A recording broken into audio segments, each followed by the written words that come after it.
Alrighty. Hello, everyone. I'm Joker, and I'll be your host for today's AMA. This evening, we will have our guest, Infrared Haz, who will be speaking on the 2024 election, Trump, MAGA communism, and more. Now, I'll give him the floor to introduce himself, and when he's ready, we'll start pulling people up from the audience to ask questions. Welcome. What's up, everybody? This isn't the first time I've been here. I'm a veteran of the politics Discord, but now I'm executive chairman of the American Communist Party. A lot has changed. A lot has passed. I don't know if I actually did one of these after the MAGA communism thing, so a lot has actually changed. Shoot whatever questions you. Alrighty. Let's start with Melms. Thank you. So I was only supposed to give a warm welcome to Comrade Haz on behalf of the communist room of the server. We have prepared a list of questions for Haz. However, those are to be asked by our American comrade, CEO. Where is he? If he can be pulled up. All right. CEO Lifestyle.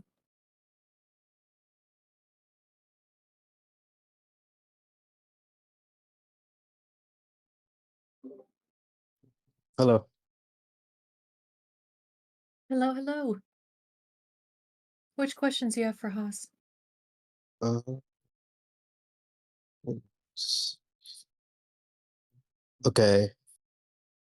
So the first question is, isn't multipolarity just modern day campism like the likes of Kautsky and Bernstein? How can you say that the imperialism of Lenin is no longer economic production in the world and that we already exist in socialism on a global scale? How can multipolarity even be a Marxist-Leninist position? Uh, um, how can multipolarity be a Marxist-Leninist position when it's void of Lenin and Hux's reaffirming of Lenin's immortal theory of imperialism? 2, how do China's activity in African countries and actually existing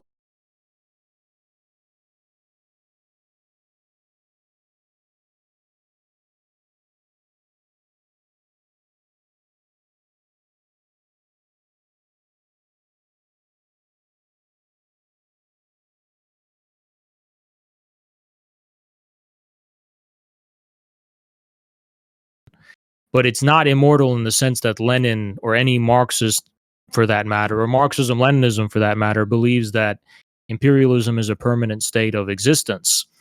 The anticipation was that, imperialism was the final stage of capitalism, after which would triumph victorious the socialist mode of production. Now, whether that's happened or not, I don't want to get into the weeds of, because it's an extremely confusing, contentious question. What I will reference, though, is that one of the primary changes experienced by imperialism, which was defined by Lenin as primarily the export of capital rather than commodities at the time imperialism was written, is the rise of a system which Michael Hudson refers to as the global super imperialism. And global super imperialism is defined by the paradoxical status of how the United States as a world power is simultaneously both a debtor and a creditor, right? It occupies both of these statuses to basically propel and establish this lubricant of the global, super imperialist system, which is a kind of which has become this mechanism of recycling value, and in particular, recycling the U.S. dollar. And why it is I regard multipolarity as revolutionary is, first of all, it is qualitatively a step above that. Imperialism, first of all, that Lenin was describing, there's multiple ways this can be approached theoretically. First, we can just approach it through common sense. A handful of countries in Europe fighting for world domination is not the same thing as regional powers, which represent the various different civilizations and histories and traditions of statecraft of many different people around the world, representing the actual global majority, right? Those emerging and insisting upon some kind of self-determination and the emergence of multiple poles, regional poles, that's not the same thing as a handful of countries in Europe fighting for dominance over the entire world. Because in Europe, Germany, Britain, France, uh, even during the Great War, Russia, those are not poles. Those are powers vying for world domination. A pole is regionally specific. A pole does not necessarily depend on this pretense and this claim to unilateral domination through control of the sea. A pole is actually a representative of hundreds of millions of people potentially as they actually live and as they actually exist. So the comparison I think is ridiculous. Just because different powers are fighting doesn't mean it's campism. Campism is again in reference to taking sides in an inter-imperialist conflict. So that's the common sense angle, I guess. Just the absurdity of this idea that a handful of small, geographically small states in Europe fighting for world domination is the same thing as multipolarity today, which it isn't. The second thing is that American superimperialism, which, as Michael Hudson outlines, qualitatively differs from the traditional kind of imperialism outlined by Lenin in many different ways. But if that's a qualitative step in advance from imperialism, just in the sense of the development of history, then multipolarity is a step in advance with respect to that. Because multipolarity is coming at the expense of the American super-imperialist system. And why that is conducive to the victory of socialism, in my view, is, well, just look. To the extent that a power is genuinely an independent pole is the extent to which its policies and its form of development can no longer primarily be motivated by profit. It has to be motivated by specific developmental goals that are measured not in terms of money, but are measured in terms of quality of life indexes, living standards, health, material wealth, energy, and so on and so on. And this is what gives multipolarity a socialistic orientation, and it's not a coincidence that China, and I'm sure this is the next topic in contention, it's not a coincidence China is the global leader of multipolarity. So roughly, that's my response, I guess. You want the second question? Sure, yeah. How do China's activity in African countries and actually existing socialist country like Laos not constitute imperialism? Sure. I mean, for one, it's not political imperialism because China is not using force. It's not using means of control and domination and occupation and militarism in these countries. Two, because it's done on the basis not of having colonies, but of agreements between different sovereign countries. Whether those agreements are too tipped in the favor of China, I mean, whatever. It's not China's fault if a government is not able to properly defend its own interests. But China's not crossing any lines in terms of the agreements that it's signing and coming to with respect to African countries. Second, I would say if it's imperialist, it wouldn't be able to explain how much China has forgiven loans and debts on the part of African countries because they know they could just never be paid back. The IMF and other kind of imperialist instruments of neocolonialism, they strive to keep countries in a permanent state of debt in order to have control over them, to define their policies, to have some kind of leverage over them. China doesn't want that. China, if countries are indebted to China, talking about Africa in this case, China expects some means in which they're going to be eventually paid back. And if they don't anticipate that's possible, they forgive the debts. And this is the pattern of behavior we see repeatedly from China.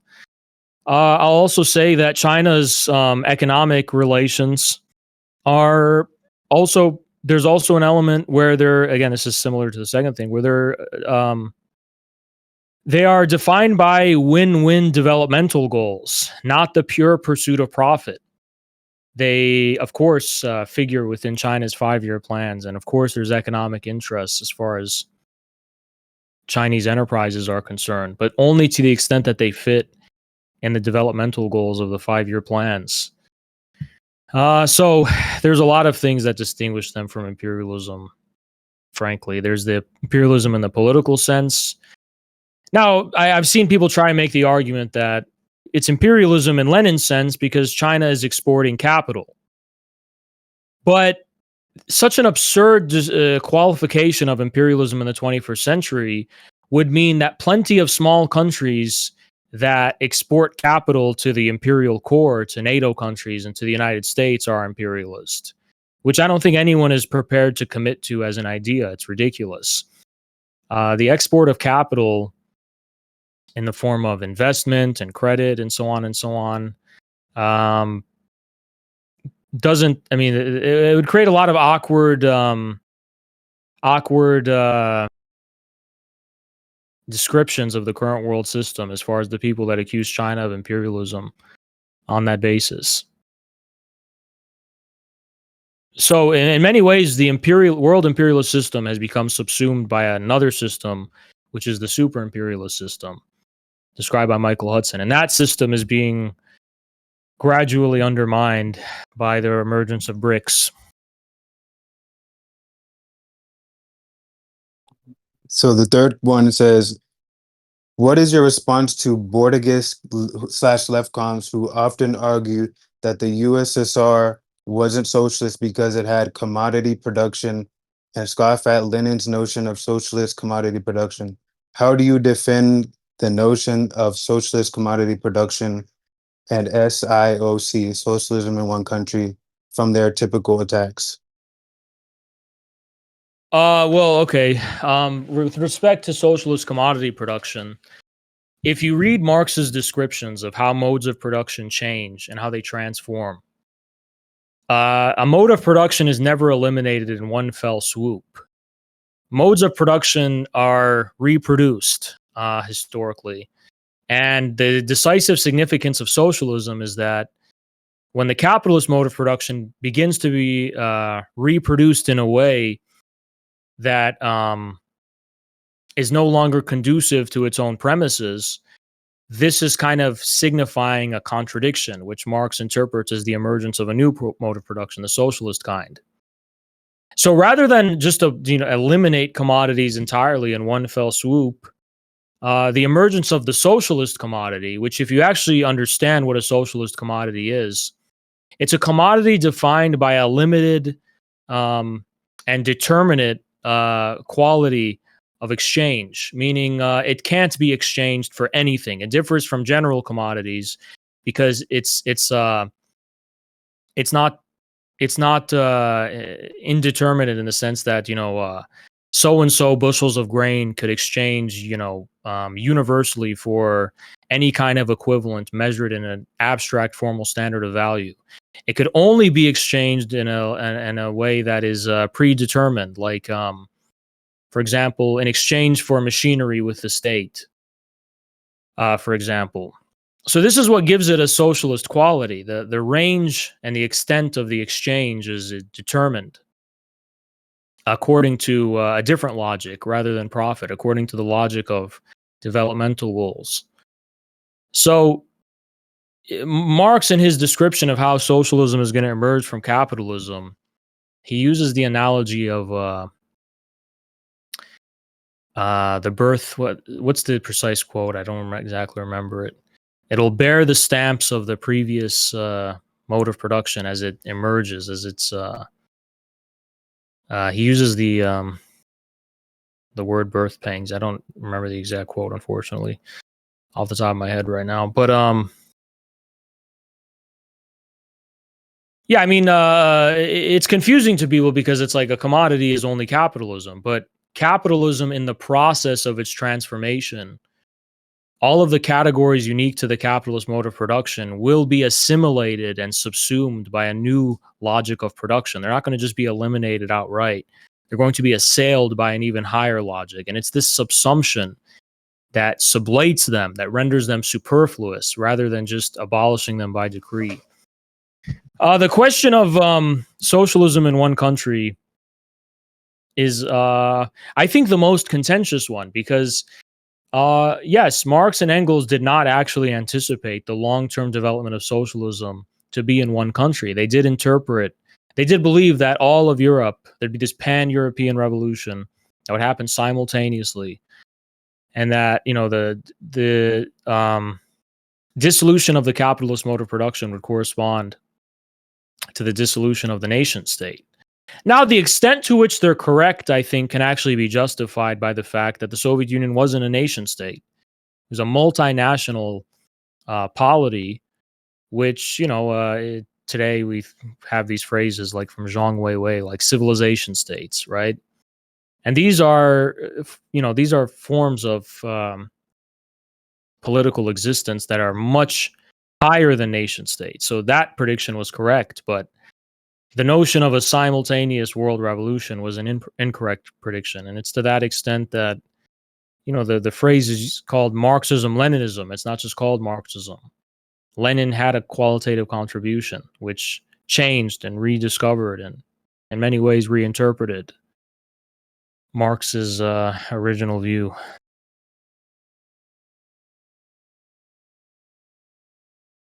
The fourth question is, will the ACP protect the right for marginalized groups, assuming racial and sexually marginalized groups, to exist and have their basic needs met?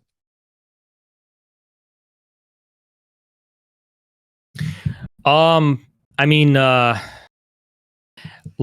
yes, but the framing of marginalism, if you want to call it that, I think is an incorrect framing in the first place. I don't know what groups are sexually marginalized. I don't know what that actually means. And it's such a broad phrase. A lot of things could be included in that, which I'm not really prepared to sign off for. Do I think that, what does it actually mean concretely? That would be my question. With respect to racial groups, the goal is promoting racial unity between so-called different races. The existence of races, separate racial groups in countries like the United States has been a major stunt on the development of communist workers movement, and it would be a hindrance upon the development of a socialist state. So to that extent, the goal wouldn't be to promote racial marginalization. The goal would be to promote racial unity. Unity across racial differences. So Yeah. We have one more question. What were the mistakes of the radical labor and communist movements of the 20th century in the United States? And how does your party intend to avoid making these mistakes? I think one of the mistakes they made was they I think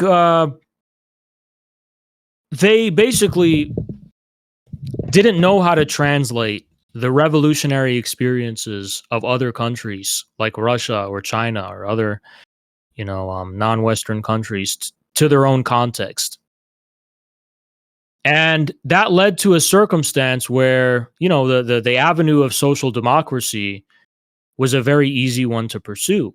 But the social democrats, or the New Dealers in the case of the United States, eventually became institutionalized and part of the system.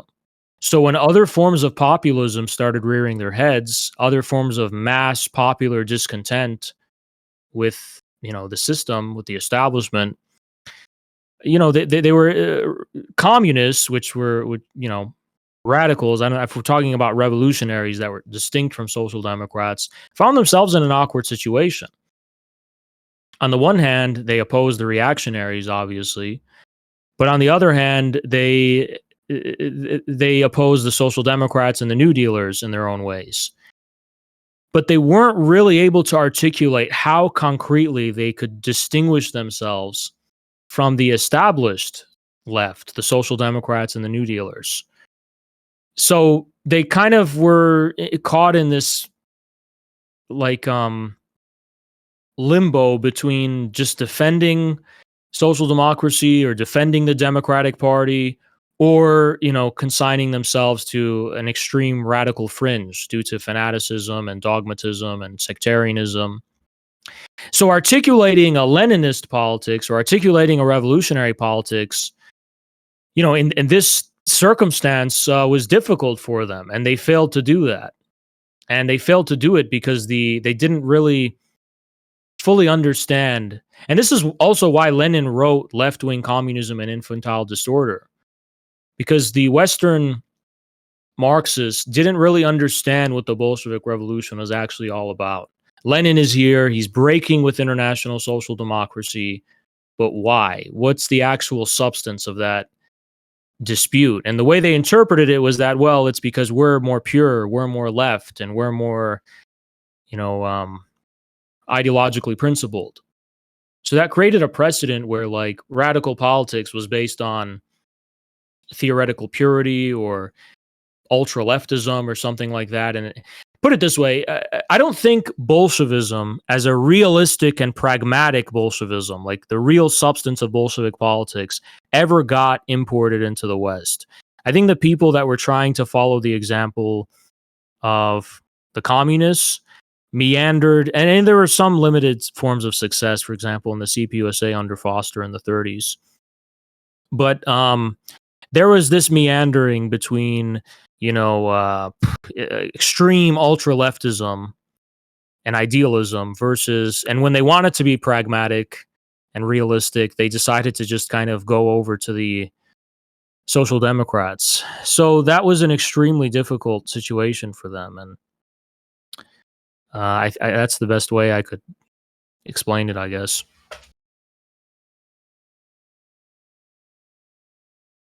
So the next question is, what would a Can we post? get some other folks up and uh, then maybe come back to Okay. y'all?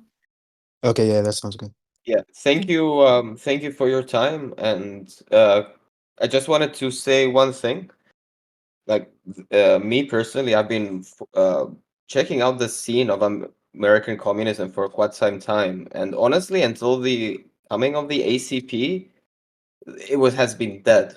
But I'm very happy to see the ACP. It's the first viable communist party that has existed in a long, long time, in my opinion. So keep up the good work. Yeah, thank you. Appreciate it. Yeah, ACP rising.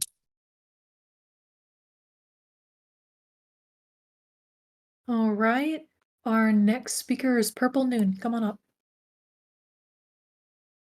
Hey, Haz, how's it going?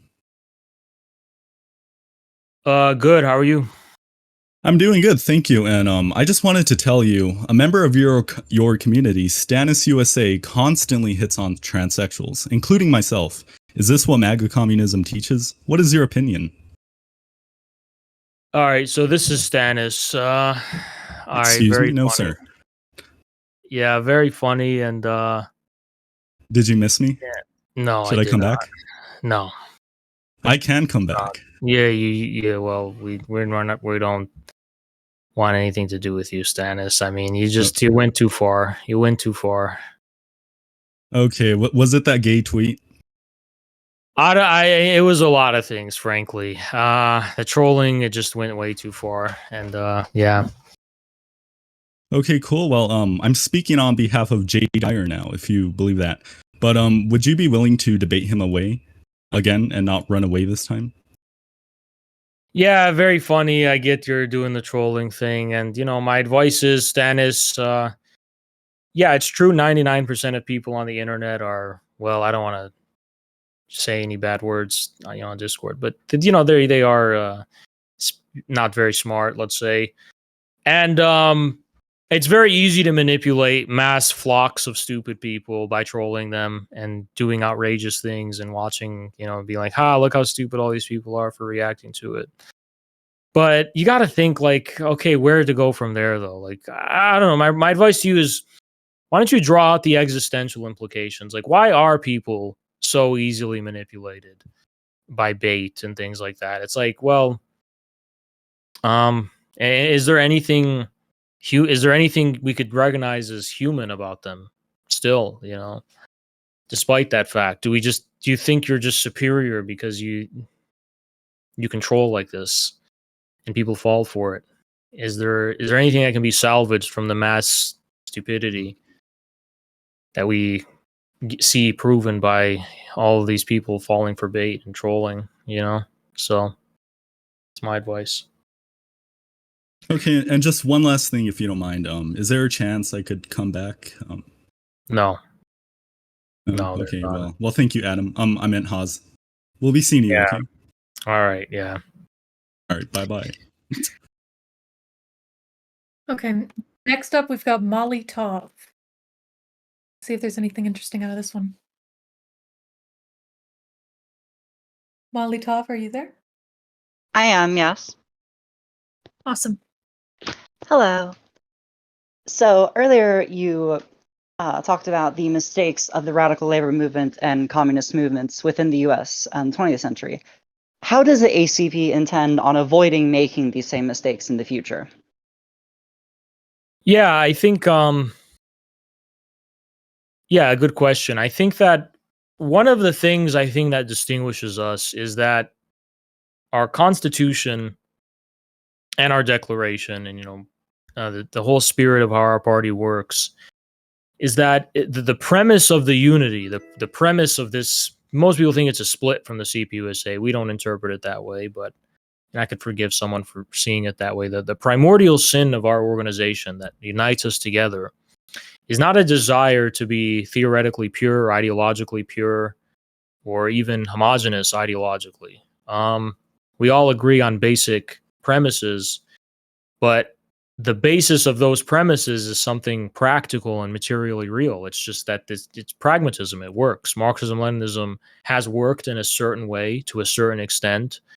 This specific precedent of organizing a party and a mass movement and a revolutionary strategy has worked in some capacity in the past, and it's just a foundation to build off of.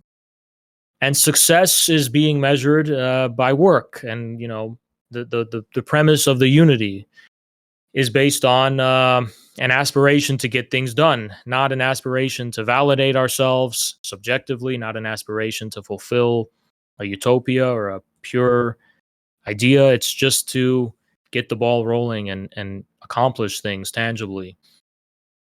So I think we have a realism and pragmatism right off the bat that distinguishes us.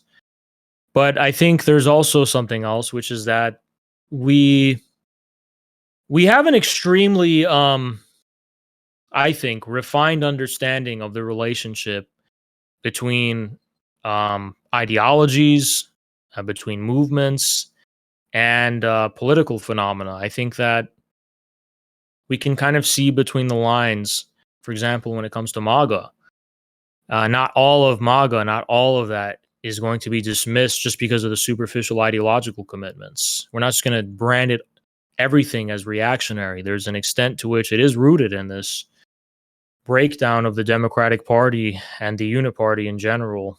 And we understand the need to kind of transcribe communism in a way that non-communists actually understand. So there's an ideological realism and there's a practical realism, I think, that distinguishes us. Wonderful. So many people on Twitter and other people in general have accused you and the ACP of being socially conservative, anti-gay, and other things. I myself do not believe this, but how would you respond to these accusations? Well, I would respond by I understand the labels, but in practice, we're not interested in hunting people down because of their sexual orientation. We're not interested in abusing or bullying them for it. We're not interested in, focusing on it really at all. And I think the problem where we've erred and sinned, I guess, is that we don't really believe in what Lenin called the navel gazing. We don't really believe that someone's sexual orientation or desires has to be something that is raised to the status of social significance. We think these should probably just be private matters. And I guess that makes us, I don't know if that makes us socially conservative, but it's pretty much the standard for communist parties. It is a different take than most Western LGBT organizations. Right. Would you say that LGBT groups have been co-opted by Western organizations like the CIA to try and push anti-Russia and anti-China narratives within Russia and China? Yeah, I think there is an extent to which those have become conducive to just antisocial political goals in general. When you're just trying to fight against a population, a majority population, on behalf of a hegemony. Yeah, I mean, that it makes sense that people who are more likely to be estranged from their families and communities, which by the way I don't consider a good thing, but it makes sense that that could be a good base for things like that. But yeah, I don't know. I mean, it's very strange when infrared before ACP first launched. It wasn't a focus of ours at all. We really didn't even comment on issues like that. But so it seemed like some of these like LGBT organized groups just decided to target us, and they made us an enemy. And they said, "Oh, these people are hateful," and we did nothing. We didn't even say anything. We didn't mention it. So I find that very curious, and that really kind of came to define our perception of those kinds of groups, I guess. Those organizations, I mean. When in doubt, blame it on the CIA. I mean, yeah, I don't really buy the idea that the LGBT movement, or in its organized capacity, is a grassroots thing that just became popular because of culture and people. I think it's been a combination of, you know, popularity among young people, but also without Hollywood and without, the culture industry and without NGOs. It's been kind of a synergy between those two things that seems to have propelled it into the significance it has now. Final question for you. How does the ACP intend on preventing itself being co-opted by other groups or interests? Yeah, good question. I think that we designed the organization with the knowledge that it is probably inevitable bad faith actors are going to try and co-opt us or infiltrate us, which is inevitable for any kind of left-wing organization or just dissident organization. So I guess how we designed it is that we're just not going to make it that personal. We don't care about your motivations. We care about the results. If we can find a way to control the results, then people's motivations won't actually matter to us. Subjectively, it won't matter. If we could somehow place a primacy on the objective goals and seeing to it that we have a clear understanding of what our objective goals are and our desire to fulfill those, then the subjective element we don't really even have to recognize. So that's our approach, at least. Thank you. It's been wonderful Yep. asking you these questions. Yep. Thank you. Thank you so much. Okay, next up we've got Mainlander. Mainlander, are you here? Yo, can you hear me? Yes. All right, cool. I just had one question. I wanted to kind of keep it simple, but I just want to ask you specifically, how did you repair your prolapsed anus after the Armarna form gaped it? I didn't really hear that, but How did you I genuinely didn't even hear the second half of that. I don't even know what. He asked something really odd. Yeah. Let's pull up. Oh, hey, Yahweh. Did you want to ask him anything? I come to stream Apex. Okay. Next up, we've got Para.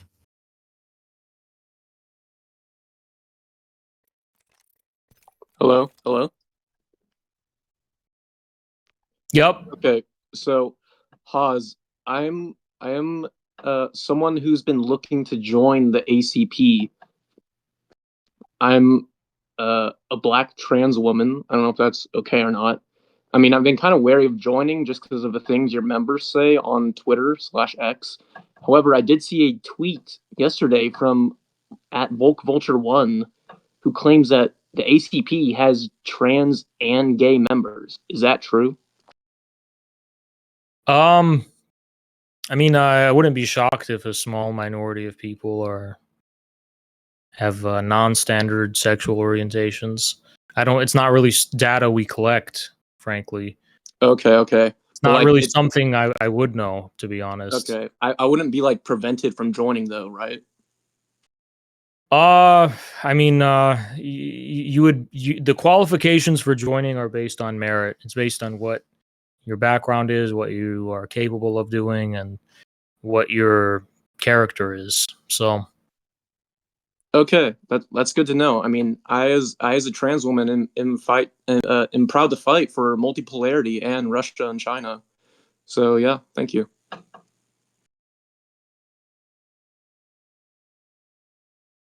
Okay, next up we've got Catface. Okay, I got a few questions. What, and these are going to be kind of hard hitting, but I genuinely want to know the answer. Um, why why are you a MAGA communist when conservatism like Donald Trump is very antithetical to any sort of left-leaning policies?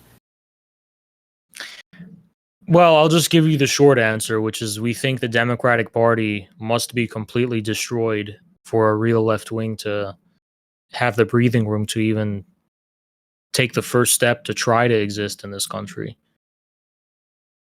Okay. My next question is, why do you support Lenin when the coup happened in 1917 with the voting system, or do you not think that that vote that happened in 1917 was legitimate? It wasn't legitimate because the lists that were collected in the months following up were not representative of the new political blocs that had formed. For example, they combined the entire socialist revolutionaries into one, voting list, even though they had split between left SRs and right SRs precisely on the basis of whether or not to give all power to the Soviets. The Constituent Assembly kind of parliamentary system they were floating as a proposal never really proved its credibility. It never even existed. It was a question of, should we pursue a Soviet system? The Soviets had already existed. They were already managing day-to-day life, or this Constituent Assembly, which has never even proven its ability to govern anything and is a hypothetical construct and proposal of the Kerensky government.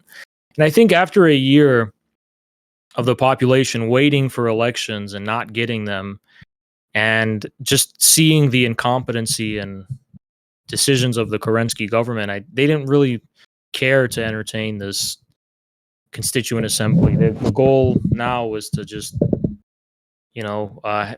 have some form of power that actually represents the day-to-day life of people, which was the Soviets, that was at the local levels managing life. And that wasn't an ideological thing. It was just the structure of governance and organization that emerged in a state of chaos at the time. Okay, and I have another question, and it kind of goes back to the first question, is that didn't Lenin go on record saying that he would support the liberals over the conservatives in an electoral system up until the communists had have enough power to take over said system? I think what you're referencing was when he made a comment about what hypothetically should be done if, for example, the Black Hundreds were going to win and the Bolsheviks could decisively, help the cadets over the Black Hundreds. Yeah, But that was just a kind of hypothetical scenario, and the context was Lenin actually. I think he was railing against either it was the Mensheviks or some other faction for tailing behind the cadets when this wasn't the case. So he was saying, well, maybe if the Black Hundreds were about to take power, maybe that would justify it, but that's not the case. So he wasn't really an advocate for collaboration with the cadets because no such collaboration occurred in any form. But yeah, he did write, you know, if it came down to preventing the Black Hundreds, then yeah. But So he wasn't saying conservatives. I mean, that's a very nebulous word, I think. So, like, isn't that contradictory to the MAGA communist movement that you support? No, because I would contest the idea that MAGA is an equivalent to the Black Hundreds. I think people get this perception that the Black Hundreds were this, you know, buried in the soil kind of organic popular movement, but the Black Hundreds were an incredibly urban phenomena. They didn't have a base in Russia's peasantry. They had a base primarily in kind of lumpen and professionals, even urban. I think the equivalent, it would be like, imagine DSA went far right. That would be the Black Hundreds, in my view. Oh, okay. Also, if the American Communist Party did gain political power, what would happen to anyone who was a communist but disagreed with the ACP? Like, say, like there were libertarian socialists. Would you guys do what Lenin did, or what would happen to? I mean, people's subjective ideologies and viewpoints are not really important. I think what matters more is what would you do? What would you do? You know, would you, if you're throwing bombs and doing what the anarchists did under the Bolsheviks? Yeah, of course, that would need to be neutralized. But just for having subjective views or opinion doesn't really matter a whole lot. Oh, okay. And I got my last question is to be fully clear, I don't support this person at all. I think they're kind of scum, but I gotta ask this. Haz, how does it feel to be shorter than Destiny? You know, it's so devastating, you know. I don't know what to say. Damn. Okay, I'm done.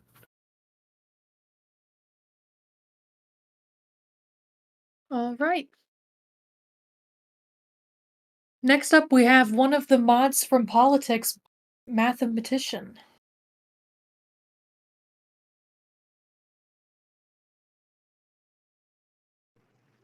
Well, Haz, I've watched you for a long time. My question to you is, who would you classify as the modern day lumpen proletariat in American society? Yeah, it's an interesting question. I think that part of the lumpen historically is that are declassed. So these are people that were used to they're being pauperized, but instead of being proletarianized, they're just kind of meandering in a state of criminality and antisocial kind of existence. So, you know, my answer might surprise people, but I think the NEETs, I think the OnlyFans, the NEETs, this kind of crowd, I think fits the description pretty well. I think the key thing is the antisocial relation to production. Would you agree that a majority of Americans are antisocial in nature in their quote unquote work life? It is funny because the lines are blurred, and especially in countries like America, where, you know, most people are obviously not blue collar workers, and lines obviously are curiously blurred between like salaried professionals with bullshit degrees and bullshit jobs and straight up just, you know, vagrants and whatever. But I think the distinction, yeah, it's kind of it's hard to really know exactly where the line is. I think it's a pretty superficial one, if you ask me. I mean, when the going gets tough, I think the PMC become lumpen. In circumstances of political instability. what proportion of America would you say classify under the PMC? I would say probably at least 20%. Okay. What political party do you think these people in general align with? The Democratic Party. Can you justify that claim? I mean, probably, yeah. I have to see the recent elections.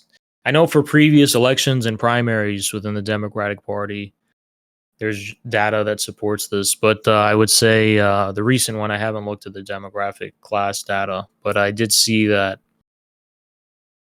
the demographics that swung in favor of Kamala seem to be the college-educated suburban ones.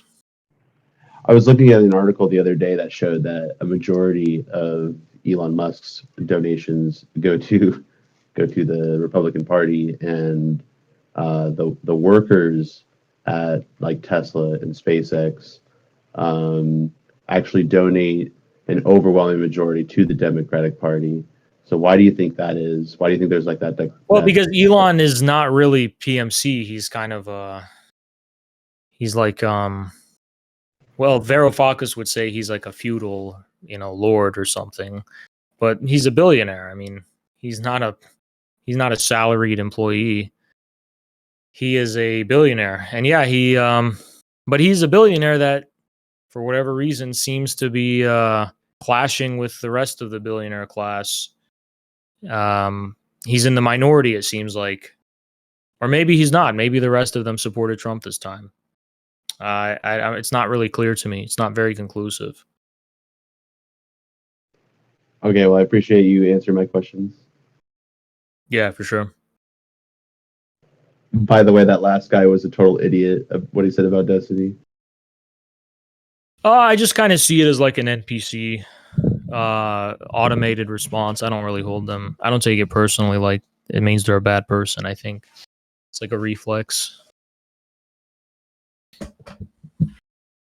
Next up, we have Thy Art is Cats. I like your name, by the way. Let's bring him up. Thank you. So I guess I have two questions for Haz. So my first is, why is there no woman in your ACP movement? I've seen lots of men, but I would think you would have some women in your movement. And two, why do you support Russia's invasion of Ukraine? Well, it's difficult to answer your first question because it's just not true. So I can't explain the cause of a thing that is just not true. I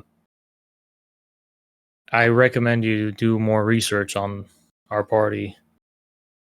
It doesn't seem like you're very informed. Regarding your second question, I support Russia's special military operation because for multiple reasons. One, I think they're completely justified because of the events of Maidan and the Donbass over the decade. I think they should have done it much earlier just because of that. But secondly, the thing that I support the most is the complete destruction of the US-led rules-based world order. That is the most important thing. The US political global hegemony, which is not democratic, no one elected that.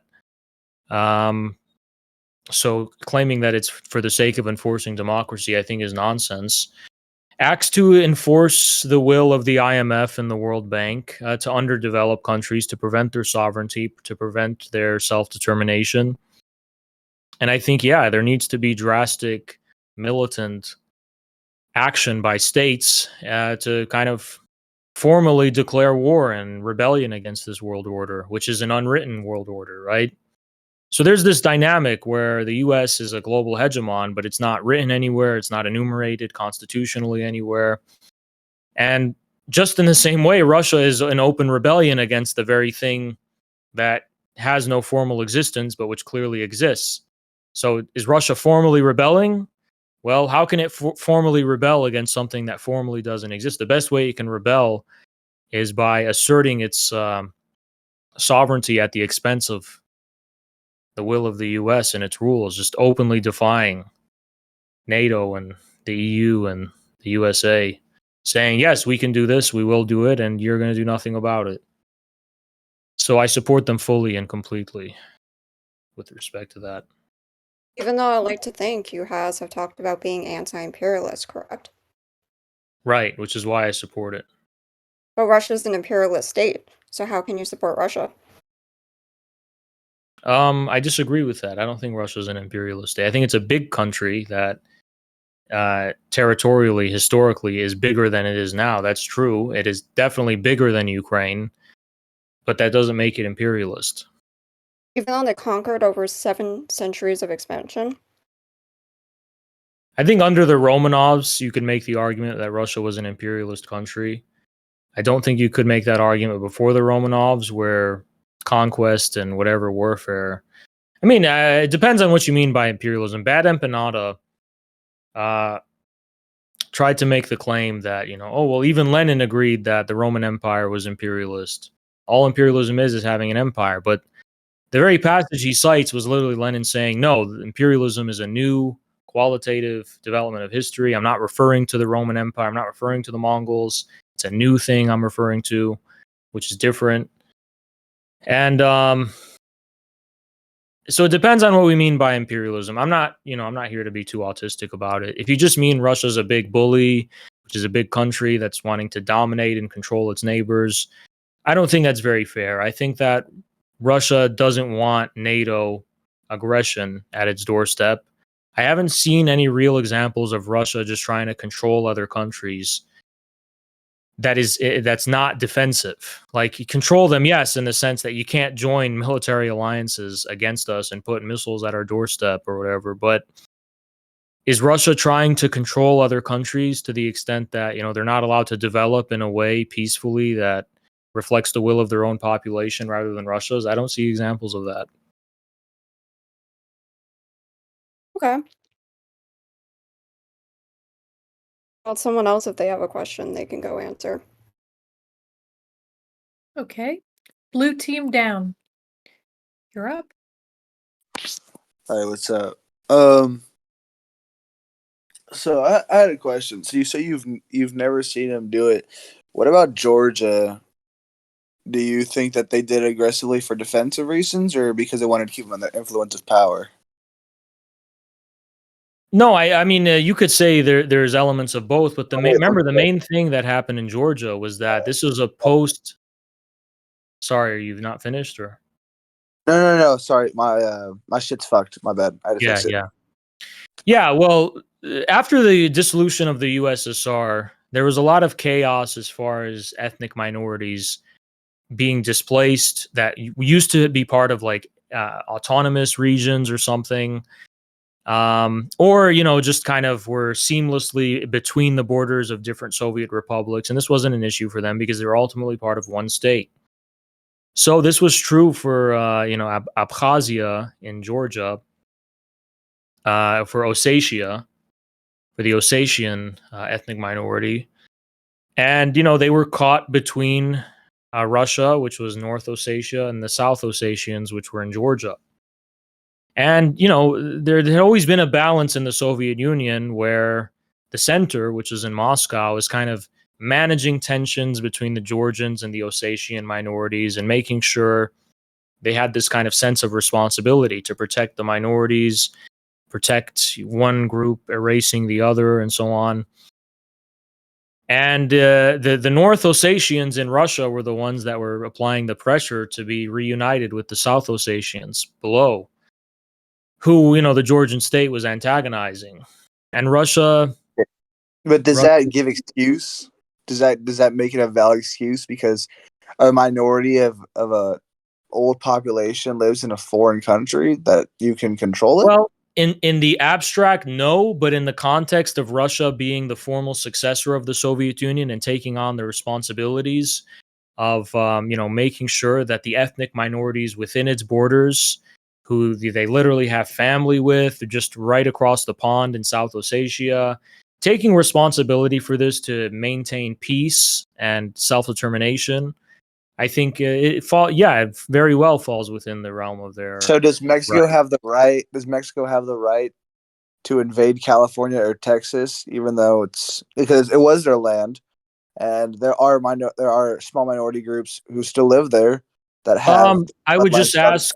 Yeah, I would just ask the question: why now? Why would it have not done it in the decades following the annexation of those territories? Why now, hundreds of years later? I think again the context is that the truth is that a lot of people don't want to admit it. Is that there wasn't a smooth transition after the dissolution of the USSR. There were a lot of problems in terms of the successor states just not being able to manage the various different ethnic minorities and populations, which the Soviet Union did manage, like love it or hate it, So yeah, I don't think post-Soviet conflicts can be, held to this abstract standard of international law where it's like, oh, do you have the right to do this because it's technically not your boundaries, your territory? But it's like, well, the most important driving consideration should be the right of the self-determination of peoples, the right of continuity of peoples, to preserve their ways of life, to preserve their existence,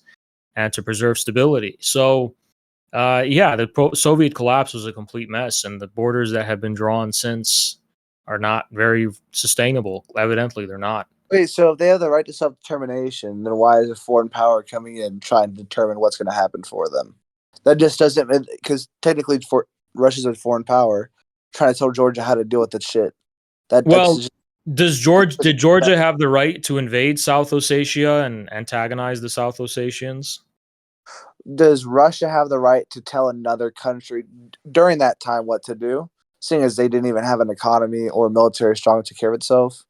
Russia was struggling. There's a reason that the USSR. Nobody has an abstract right to do anything. But when you consider the context of North Ossetia, which borders South Ossetia being inside of Russia, those people being divided by a border randomly overnight that wasn't there before, I think, Russia does have a right to assume its post-Soviet responsibilities of, protecting the Ossetians. Well, I guess on that point we'll agree to disagree, but I also want to bring up BRICS. What do you think about BRICS? I support it, and I think it's somewhat promising, and it's just a matter of is there a political will among all the BRICS members to do what's necessary? See, the issue with BRICS and why I think it's never going to work is because they can't even agree on who's going to be the regional power. Russia right now is trying to get control, and now it has North Korea to help it with Ukraine. China is an economic powerhouse comparative to Russia, but India is equivalent almost near to. So if BRICS is supposed to work out, but three of the four major nations can't accept who's going to be that regional power, how is it ever going to work? In what region are you talking about? We're talking like Eurasia. Yeah, I think, I don't think they believe they have it all figured out, but I think they're pursuing a new kind of framework in which differences like that could be resolved potentially. But And we're that's the goal. seeing failure in the essence. Like, if we look at in like the international politics version of BRICS, right? China is supporting Russia in the war. I think a lot of the premises of BRICS is not that we don't have conflicts and histories of conflict and disputes and disagreements. I think the idea, the consensus is increasingly that conflicts spilling over into armed warfare and killing and bloodshed is primarily the doing of the United States. It bears the majority of the responsibility of these devastating wars after the post-war period. So So BRICS is saying Syria, we need to find a way. Afghanistan, Egypt, Russia didn't fight in those countries. Did you say Egypt? Yeah, Syria, Afghanistan, Egypt. Russia doesn't fight in those countries. I'm actually curious about what you're talking about when it comes to Egypt. First of all, Sorry, minus Egypt. My bad. Take that back. Syria and Afghanistan. Russia had no play in those countries whatsoever. well, look, recall what I just said. That the majority of the bloodshed and the conflicts, the United States bears the majority of the responsibility. And then look at both of the countries where Russia intervened, and look at what happened. In Syria, you had the FSA, You had the Al Qaeda, you had ISIS, and who bankrolled them in the beginning? Who sowed the seeds for an otherwise peaceful Arab Spring to turn into an armed conflict? Accusations. No, it's proven. Who funded who armed them? Who gave them weapons? Accusations. A little All bit right. of We can America. we can A little bit we of can America. well, not a little bit. It really was America. Okay, and then what about Afghanistan? Who was sowing the seeds of rebellion against the communist government in Afghanistan to build the Mujahideen and arm them and provoke them to kind of take up arms to fight the communists? We understand the Reagan doctrine and the effects of it, yeah, and the Truman doctrine, yeah. Right. So you see, the otherwise, the conflicts could there could be a precedent for solving conflicts in a way that doesn't necessarily have to lead to warfare. But where we see bloodshed, we kind of see a U.S. flag next to it almost all the time. I don't necessarily agree with that totally. I would say in general, yeah. Generally, at least, If we're yeah. I talking mean, post World War II, I wouldn't disagree with that framework. But I right, also and the reason is not a conspiracy. It's just that, well, you have this military-industrial complex that gains so much prominence, and that you have no, a you have a false premise. hegemonic global system that has to be maintained by force. Well, I would disagree with the military industrial complex. I don't think that has to do with ever. I think what it has to do with I is think all I would say is that any unilateral framework where there's a rules-based order where everyone has to do what one power says or else has to be maintained by violent force. BRICS is the proposal that there can be a multilateral form of global governance where they're not going to have one power control everyone. I would And, already say it's a multilateral world. I don't think it's a bilateral. well, I don't think it's either. I think it's since the dissolution of the USSR, the US has acted as a unilateral power. I mean, who gave it the right to intervene in Iraq and Afghanistan and Libya and make all these unilateral decisions to destabilize entire regions? They control. I mean, if you want to talk about hegemon, yeah, technically U.S. is the hegemon for the Western Hemisphere, but Western ideology. But then you have India, Russia, China, who are not even close to our belief systems, have their total independent belief systems. I think Have after the 1990s, the US was meddling in the Eastern Hemisphere plenty. Plenty enough in a way that I don't think anyone would dispute. I think communism was a real threat, and I'm very anti-communist. Well, Do I even think in the post-communist period after the 1990s, the U.S. is still the CIA is backing the Chechens. The CIA is attempting to foment balkanization in the post-Soviet space. Well, Russia's always going to be the enemy of the U.S. I don't think that there's ever going to be a time period where Russia isn't, especially right now. We'll see what happens with Ukraine and Trump. I think it's just ideology difference, and I Oh, also think I think it's probably just the fact that the U.S. Has to maintain its global hegemony through force, and that Russia doesn't want any part of that. And that's I wouldn't probably say necessarily through force. I think policy is how they keep most of their power. I think this idea of just force is like a well, 2000 it era is type of force. I idea. mean, well, sanctions are a policy, but they're a policy that forcibly prevent businesses from. Sanctions go both ways. Same for tariffs. But I mean, you can't really sanction the U.S., which I get what you're saying. But and sanctions do get abused, which I have no disagreements there. But like the sanctions, for example, on Iran, I have no like guilt towards. I think we should sanction the shit out of them. Well, I'm sure that's very easy to say. It is because I'm a first world living in a first world country. I'm not going to pretend like if I was in this situation, I would understand. But when we talk about Russia and BRICS, do you think I don't ever see it working out because Russia's ego is too big and China knows that they're so powerful that they, in like economic point, they should control Well, it. it may be true that BRICS in a multipolar world is going to have wars, but frankly, that's not the immediate concern. The immediate concern is the U.S.'s unilateral dictatorship, and whether or not BRICS is going to work out, let's see. But we already know how the current system is working out, and it's not working out in a way that's satisfying anyone. What do you mean? Explanation, please. Well, BRICS is coming together because they're not satisfied with the way the U.S. is running the world. I think BRICS is coming together because they don't like Western ideology. I wouldn't say because of the U.S.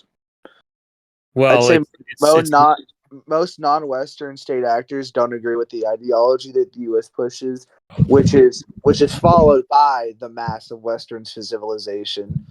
the ideology and it's the policies and the sanctions and all of it. So Well, I disagree with the sanctions as well. I think most countries agree on sanctions. I think if anything, right now, I would say countries that are disagreeing with the U.S. would be Palestine is like the big factor.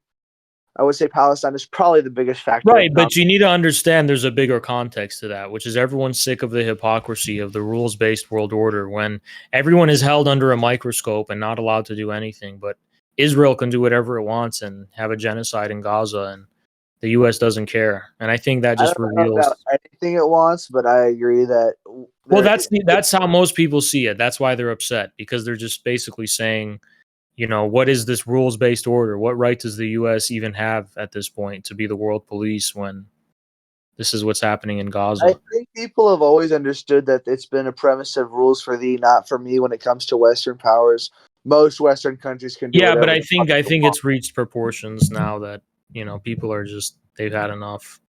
See, I don't get this argument for Palestine about Israel when the U.S.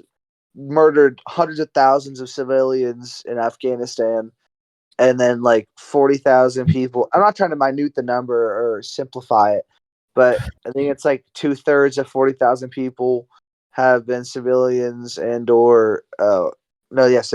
But then the U.S. killed like hundreds of thousands of Afghanistanis, and like pretty much nothing happened. People told us to stop. Like, I, I, I don't get this. Like, why would you argue Palestine now when you could have argued Afghanistan 10, 15 years ago? I think there's a lot of reasons. I don't want to get into all of them. I think that social media is a big thing, though. I think that the fact that everything can just be immediately and instantaneously exposed has been a game changer. And I remember when Julian Assange and WikiLeaks were leaking stuff, it was a shock to the whole world. And we have that now, but it's now on a mass scale. We don't even need WikiLeaks. People could just record it with their phones. I don't know. I think Julian Assange is still a necessity. Rest in peace, bro. Never gonna happen again. And then one final question, kind of just to round it off. Communism in the 21st century possible? Yes or no? Yeah. Inevitable. We say inevitable, but I don't think. I think more democracies have happened since the 1960s that are reverting. Correct? Well, I mean, we've seen like Guatemala. I think that's a really short time frame, frankly. I mean, the time frame of this is the future of all mankind and civilization. I mean, a few decades doesn't mean much in the grand scheme of things. I think a lot of people in Europe, if the year is like 1829, decades had passed and the Waterloo was done and the French Revolution was done, and they said, okay, monarchy is victorious. The whole thing about republicanism and democracy is done, and then look what happened. So I think we are experiencing an era of temporary restoration, but ultimately communism will return in a meaner, bigger, badder way.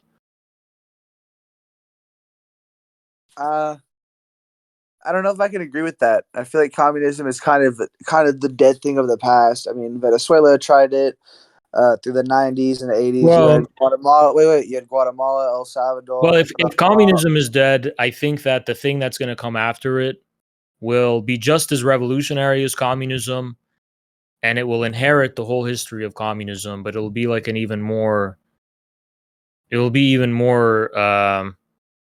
revolutionary, just how communism was more revolutionary than the Jacobins, if it's true that it's truly outdated. But the revolutionary tendency of history is not outdated. So the Jacobins were outdated, but they came back in a different form, right? Through Marxism. So that's something that won't disappear. It's immortal. It's throughout all of human history. All right, then. I'll just let you go, my man. Thank you for the conversation. For sure. See you later. All right, we have Abdul Hakim 39 representing the communist room in our server. He said that he had 4 questions to represent everybody, and I'll go ahead and bring him up now. Abdul. Assalamu alaikum. Alaikum assalam. So, my first question is how do you reconcile your pro-Trump position with your pro-Palestine position, considering that Trump is very anti-Palestine, very Zionist? Well, I don't know what you mean by pro-Trump, because I didn't advocate for people to vote for Trump. I advocated an abstention. And I wouldn't say that I am here to run cover for Trump and, do Trump's bidding. But to whatever extent the Democratic Party is destroyed by Trump is something I support. And that's for tactical and strategic reasons. It's not because I agree with Trump's, ideological worldview, whatever that is. But I think the Democratic Party is a machine that has to be destroyed for a left wing to even have a chance in America. Right. Okay. This actually moves me to the second question. Can you explain what MAGA communism is and isn't once and for all? And did you vote for Trump or did you also abstain? No, I abstained. And MAGA communism can be summed up in this way. American politics has different eras, right? There was an era of populism in the 1890s. There was an era of the New Deal. There was an era of the Civil Rights Movement. And these different eras just define and frame the form of politics, and in particular, mass politics. And so I want people to see MAGA as it's understood in MAGA communism as almost a kind of neutral, not necessarily good or bad, but just this is objectively the form of US politics now. And I think that has been proven by the fact that even the Democrats started to copy MAGA. And if we get to the bottom of what MAGA actually is, I think it could be described as a new form of, I don't want to use like pretentious words, but I say cybernetic mass politics because of the important role of social media at the expense of mainstream media, which is simultaneously oriented toward politics that's articulated on the base of American self-interest. What is good for the people of this country, not this, indescribable global empire and whatever. And that could be good and that could be bad. There are a lot of ways in which that it's a form, it's a retainer. It could have a lot of things fill that up, right? But I don't think politics is able to be articulated in any other way anymore in the US. So MAGA communism basically is just an acknowledgement of how MAGA irreversibly changed the nature of politics. We can't go back to the Obama era or neoliberalism, where politics was this kind of respectable sphere within the division of labor, where we pursue a career and we wear lanyards and we're just going around and canvassing, and we're having respectable debates and we're kind of working through the system to get the policies that we want to see. It's this new hyper-partisan environment defined by feedback loops on social media, by alternative streams of information, by a new articulation of what unifies us as a country in a way that really is outside of the parameters of the prevailing institutions. And that is irreversible. So MAGA communism is saying this is a new beginning for communism in this country. We have to basically tap into this zeitgeist and articulate a communist politics out of it. What does it mean to be a communist concretely, not abstractly, concretely in this country? And broadly, it's a combination of anti-imperialism based on a rejection of interventionist ideology and neoconservatism, and it's based on this orientation inward that we should focus on policies that benefit the country rather than take on these obligations about, defending Europe or Israel or whatever. And communism is like the emphasis is on class struggle. That this MAGA phenomena could only be carried to its fruition, or else it's going to be hijacked and consolidated by the establishment if it's a working class, blue collar phenomena, and the policies that it pursues and the form of political power it seeks should reflect that fact. It should reflect the blue collar working classes. It should reflect seeking a policy of nationalizations, of industrial policy based on heavy-handed developmentalism, of land reform, raising the property question back into relevance. Why should multinational corporations and an unaccountable 1% elite control all of our land, all of our factories, our resources? But instead of this being framed I think I would put it this way. I think the choice in 2022 was MAGA communism or democratic socialism.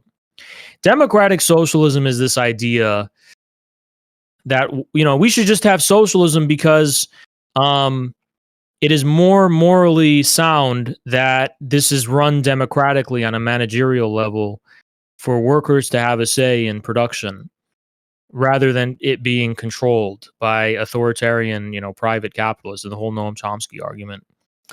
But MAGA communism is different because it's not abstract. It's not abstractly referring to some kind of democratic system or, or even this cheap mistranslation of the labor theory of value, where they're saying, well, the workers should be entitled to all of the fruits of their labor, which Marx critiques in the Gotha program, right? It's more based on no, these communistic policies and giving the country, giving the state control over the means of production is necessary for sovereignty. We cannot be sovereign as a people if we don't have the means of production. It opens us up to infiltration, to a deep state, to foreign interests, whatever, right? The second thing is that it's actually beneficial for the country. This is what's going to uplift our country. This is what's going to make things better for the people of this country. So it's this kind of framing that makes it MAGA. It's not about the content necessarily. It's about how it's framed, right? And I guess that would be my best way of putting it. Okay, thank you. Next question is, what would a post-Trump America look like to you? That is a really interesting question. And I think if we're talking about where it's going now, concretely, I think it's going to be some kind of civil war. I don't think Trump will have a successor I think Trump is the last major figurehead of the U.S. state, of the United States of America, the United States government. I don't see the problem is very simple. Our institutions are outdated. They are not adapted to this new information economy era. Our constitutional framework isn't, our legal system isn't, our legislative system isn't. And Trump has been this compromise where he's this absurd celebrity personality that allows us to kind of at least recognize this fact. And in some ways, he circumvents the institutions of democracy. And he has to, because there's no other way to adapt to the era we're living in. And that's why he's called an authoritarian or whatever. But there is no legitimate way for there to be a process of succession. Who will come after Trump? If Trump's role is going to be formalized, which is a necessary role for the United States to function at this point, if it just functions purely on the basis of democracy, like in neoliberalism, it doesn't work. There's a crisis of mass popular mistrust of these impersonal institutions and experts. They don't have faces. They don't have personalities. We can't trust them, right? A figure like Trump is needed for the stability of the United States at this point. But think about something scary. We don't have a formal way we don't have a precedent. We don't have any kind of way to make that a part of the state machine. So when Trump is gone, who is going to step in his shoes? How could anyone step in his shoes? People say Barron Trump, his son, will succeed him. Well, at that point, we would have to kind of have a constitutional crisis where we say, okay, are we going to become a monarchy now? Are we going to become a dynastic, Trump dynasty or something? If that happens, it's clearly going to have to pass through fires of civil war, because the entire formal basis upon which the state rests right now is the Constitution. And that's the only thing separating us from a state of civil unrest. We all agree who the government is. We all agree what the system is because it's formally enumerated by the Constitution and it's legal. It's a state of law, right? But Trump's disappearance, if in order to ensure the stability of the state, the Constitution will have to be scrapped in some kind of way. And, well, how will the state assert its legitimacy to the people if it doesn't have a legal basis or foundation? That's a state of conflict and civil unrest. So I predict civil war, really. Okay. Well, there is the Bush and Clinton families who also had this kind of dynastic thing. But moving on to the other question is, what do you think about Biden announcing a few hours ago that he will let Ukraine use its long-range missiles to strike deep into Russia? Considering this and the many, many other conflicts in the world, do you think this can escalate to World War III? Absolutely, it can. And if you want to know if people in Russia think it can, they do. And that's what makes this very scary, to be frank. No one knows what the intention is. If the intention is to give Ukraine more negotiating power when Trump assumes office, or more radically, is it to provoke World War III so that when Trump comes to office, he has to fight this war and there's no way to establish a ceasefire. So it's an extremely terrifying development if you're someone who is afraid of dying, I guess, or global instability on a mass scale. I'm not trying to sound like a tough guy. I'm just going to be completely honest. I personally don't really fear these kind of scenarios. Right, death is a blessing. Right. Yeah, I have a different relationship to death, I guess. But if you're someone who is afraid of, nuclear war, I guess, yes, you should be very scared right now. Just as a last comment, I have to say, you said rules-based U.S. order, but to me it seems more chaos-based, because here in the Middle East there are no rules. There is only war. I agree. I think that the rules-based world order, so-called rules-based, has to rely on a permanent state of instability, of civil unrest, of tension, building tension, controlling tension.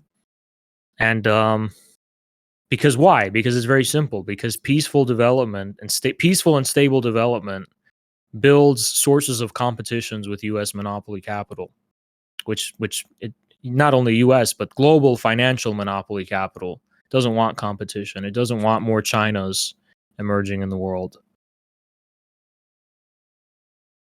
Thank you. Thank you for answering my questions. And free Palestine. Yep, free Palestine. Thank you. Okay, HSO, here we go. Hello, Haz. I have a question. Sure. About your, well, I won't say your comments about like the Democrat Party and stuff like that. You seem to be very anti-Democrat, but not really the same towards the Republican Party, and I just find that a bit strange.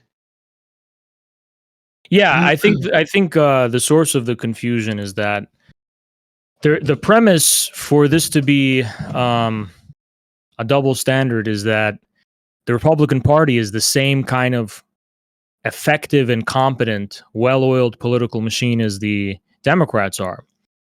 But I think I would contest that by pointing out how the game changer in U.S. political history was Roosevelt's New Deal.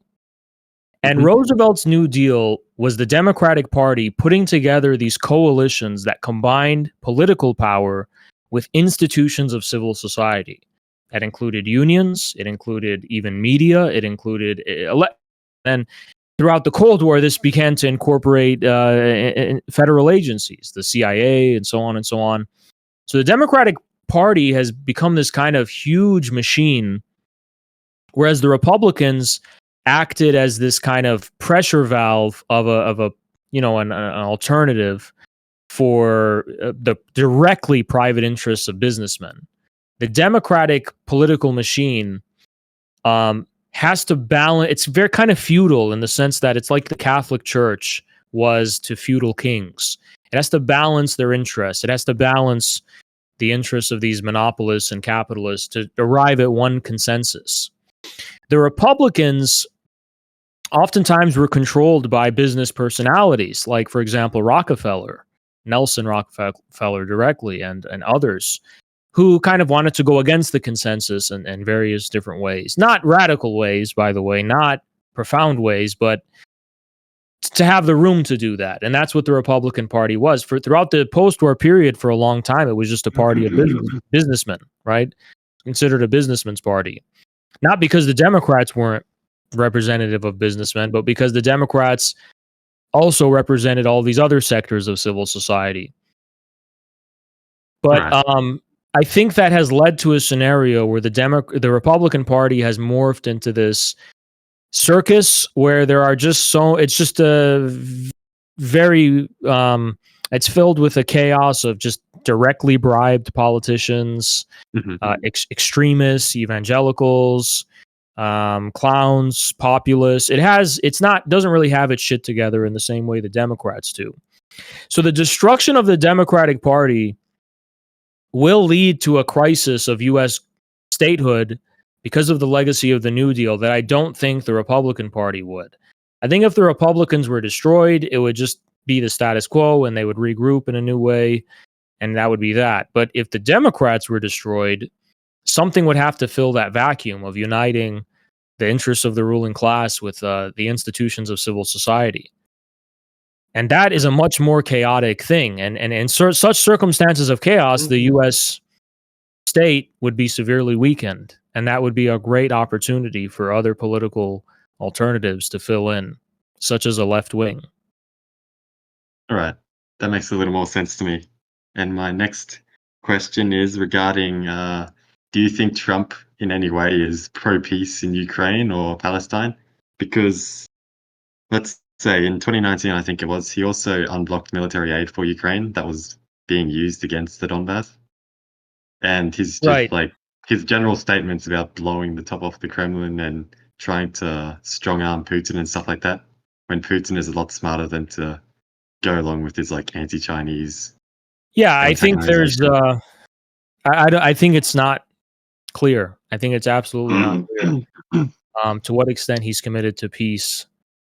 I In have fact, obviously doubts. I have a lot of doubts. He has rhetoric, and I think a lot of people believe that he is a pro peace guy, but in reality, I don't know. I lean pessimism, to be honest. If Trump accomplishes a deal with Russia, I would be extremely surprised. If Trump accomplishes a peace deal in the Middle East, I would be extremely surprised. If he managed to pull those things off, I would probably reevaluate a lot of what I understand about where we stand strategically, politically. Not in the sense that I throw my weight behind Trump, but it'd be like, wow, I mean, this Trump phenomena has a lot of vitality and power in its own right, and it's here to stay for a foreseeable future. And we have to regroup and rethink our strategy. What I can think is we going to happen is an acceleration of the current trajectory toward a world war. And I don't think Trump will be able to stop that, even if he wanted to. Yeah, I agree. So that's my pessimism. But Mhm. if the opposite happens, I would be very surprised. I'm not saying it can't happen. I'm just saying I'm not holding my breath. I doubt it will happen, as we saw with his recent like cabinet picks and everything. They're all pro like Ukraine, pro Israel. Zionists. That's the But thing. also, I'm curious because it will really. I mean, we already saw it after 2016, but it would reveal like, wow, who is in control? Who is actually in control? Right? I think we already know that he is not in control. That there's a yeah, machine in the control. bourgeois. Right? Sure, it's part of the machine. There's a machine in control. It doesn't matter who the president is. If he manages to have Marco Rubio as the foreign secretary while simultaneously achieving peace, that would be reveal a great extent of control on his part over the Mhm. administration. But I'm It's not highly holding my unlikely. breath. Yeah. Yeah, And yeah. it's also you can argue that he kind of set up um, the situation in Ukraine and Afghanistan and Palestine during his presidency. So Biden would take the blame only for this to only for him to come back a hero, quote unquote. I tend to think that the president just doesn't matter all that much.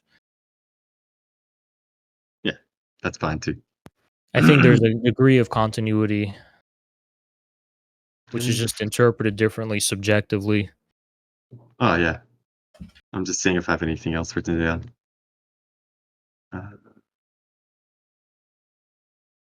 What are your general thoughts about Jackson Hinkle and his frequent, quote unquote, grifting that he seems to do a lot? I think people are mistaken, and he's not a grifter because I understand his motivations for posting in the way he does. It is to reach the goal of reaching people. Oh yeah, It is to reach the goal of talking to mass audiences, and that people find it very vulgar because it seems like he's contradicting himself, and it's not very doesn't appear very refined. But what most people don't see is the actual motivation. They just assume he's looking for money and as much popularity as possible. hmm But I agree with you because I think he's doing this for like the young audience, quote unquote. But I do feel that it could also sway more like older communists and more yeah, he is educated people away. he is ruthlessly pragmatic in terms of creating an effective pipeline for communism, which the first goal of that is you need to be someone that people trust and follow and respect. And you know, he has so many opportunities to throw our cause under the bus and gain in popularity, and he doesn't. And I think that's speaks that should be proof for the public. Frankly, privately, of course, I have much more proof that he's not a grifter. But in public, the very fact that he is still hitching a wagon, so to speak, with the ACP, or he's rolling with us, should be proof enough. I mean, he could Mhm. easily join forces with the far right and be much more popular and rich than he is now, and he doesn't. Probably, yeah. And like, thanks for the questions, but I also have to say that Jackson Hinkle's new channel, Legitimate Targets, is doing a good job, and that's what I wished he was years ago too. Yeah, yeah, it's Much more professional. right. Yeah, I mean, he built it from scratch, and there was no guarantee of success for that show, and he's doing very well. hmm Okay, Anyway, thanks for your time. Thank goodbye, you. Pyro. Bye, guys. Love you. I'll be back.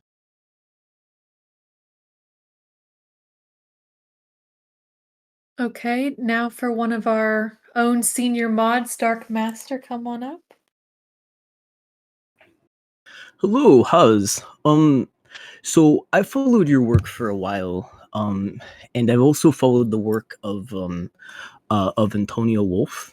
And I was wondering if you'd ever be interested in maybe a discussion with Antonio about Neo-Confucianism in modern China, since I think that could be a pretty healthy and interesting discussion. Yeah, I know who Antonio is. He was actually an old character on Infrared. I'm not reducing him to that. I'm just saying, like, he was an original personality that we that engaged with Infrared early on, and we had differences in the beginning, but we eventually came to respect him, and I think he's a good guy. He's a solid guy, and Yeah, he mostly does work with Hegel and philosophy.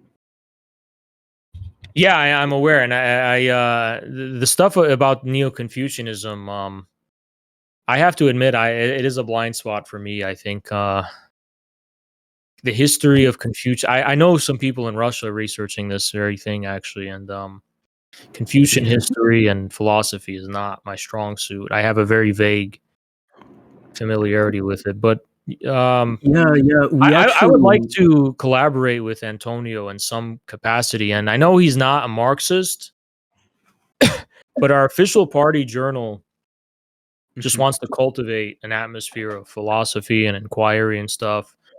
And if he could contribute to our journal in some way, that would also be very great, you know? Yeah, I definitely reach out. Last year we actually went through the history of Chinese philosophy, and he's really equipped, and he has a really good explanation of Neo-Confucianism and how that would fit in with Marxism and Marxist Leninism. Yeah, no, it's an extremely important and interesting topic. Yeah, I could just see it like being a really like healthy, productive conversation that could like add a lot of. Uh, it could certainly add a perspective on China that is not really seen very much in the West, because like in the West, like they try to like they sort of try to pretend that the Marxist Leninism in China like isn't part of Chinese history, that it didn't result from all the centuries before with China. And I think Antonio's standpoint is like actually Marxist Leninism is very consistent with Neo-Confucianism and like with China's like whole direction in general. Yeah. No, yeah, I mean yeah, I think that would be a very one-sided discussion just because I wouldn't have a lot to contribute. Um but if I could become more equipped, that would be better, in terms of Yeah. I could bring something to the table with respect to Confucianism.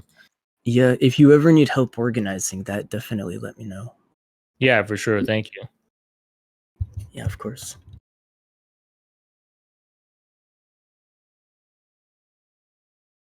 Okay, Pack of Reds, you're up next. Hello, hello. Yeah. Hey, I've been aware of your movement for a while now. I've actually got a couple of one of your guys in my server, so I've been learning a bit more about you guys. I had 3 questions for you. Sure. So I wanted to ask, what is socialism to you? Specifically, how did historical projects fulfill this title with regards to revolutionary activity, state policy, or even aesthetically? Okay. Is that it? That I have 2 others after that. Oh, okay, we'll go one at a time then. Well, interesting question. People have not been satisfied with my definitions in the past, so I'll try to think of a more succinct description of socialism, which would be, I guess, less awkward sounding, I guess. Let's see. I would say socialism socialism refers to, well, the premise is that socialism is inherently scientific to me. And the reason I say that is because Engels wrote a book called Socialism, Utopian and Scientific. But the third kind of socialism, don't worry, it's not the Nazi kind. The third kind of socialism, I think, was just this general impersonal societal and social substance that was the object of human activity in the various modes of production that were described as Asiatic modes of production and more or less are considered the default state of mankind's existence within civilization. I think generally private property as an institution follows a very specific trajectory in Europe. That's not to say everyone's living in Avatar or whatever, tribal land everywhere else. It's just kind of like that common ownership of land and the fundamental means of production, and this being regarded as of impersonal, common, and social reality was not really that contentious. It was just the norm. And the notion of individualism and private property was the exception, starting in Greece and through Rome and the Middle Ages and finally the capitalism. So I think that when we're talking about socialism, I don't think we're necessarily talking about a specific system that, a specific system of policy. I don't necessarily think we're talking about a recommendation for even a specific economic system. I think we're actually referring to almost an ontological attribute of what human beings are, which, for whatever reason, reached its highest point of alienation and destruction at the onset of the capitalist mode of production. Capitalism saw to the losing of a common social substance and reality, which Marx described as alienation, right? Which had reached its highest point. Because it reached its highest point, human beings could no longer be certain about, what it means to be human, what it means to live in a society, to coexist, to have a sense of common existence and be responsible for that common existence. All of these things were thrown up into the air, so to speak. And for the first time, socialism had to be something scientific. It had to be something we discover through knowledge. It had to be something that we subject to some kind of impersonal, cold, scientific and modern inquiry through historical materialism and class analysis and so on and so on. It wasn't just something that seamlessly came to us intuitively or naturally, so to speak. Well, don't let Twitter communists hear that. I saw a big debacle about how indigenous people intuited historical materialism, so I'll leave that one Right. up. Yeah. I mean, I think it's the opposite. I wouldn't necessarily be against the idea that various pre-colonial and non-Western societies could vaguely be called socialistic, but I think calling them that is superfluous, because socialism, I think this we're going to get at the definition, I guess. Socialism specifically refers to the rediscovery of common social existence after it was destroyed and alienated through capitalism. And that discovery is something scientific, necessarily. Sure, it could be imagined in the case of utopian socialism, where we propose that this is the true existence and we create a blueprint and we live in it and even experiment in it or whatever. But scientific socialism seeks to actually acquire knowledge of our social relationships through class analysis, through understanding our relations of production. And once we understand how those relations are changing and transforming, we come to understand that what they are changing and transforming to is a different relation of production and form of production, where sociality is becoming an object for the first time in all of human history. It's not becoming a superstitious indirect object where we happen to yield a common social existence through indirectly through various rituals and religious beliefs and so on, but it is actually becoming an object. We actually have to take responsibility for our common economic existence in a way that is just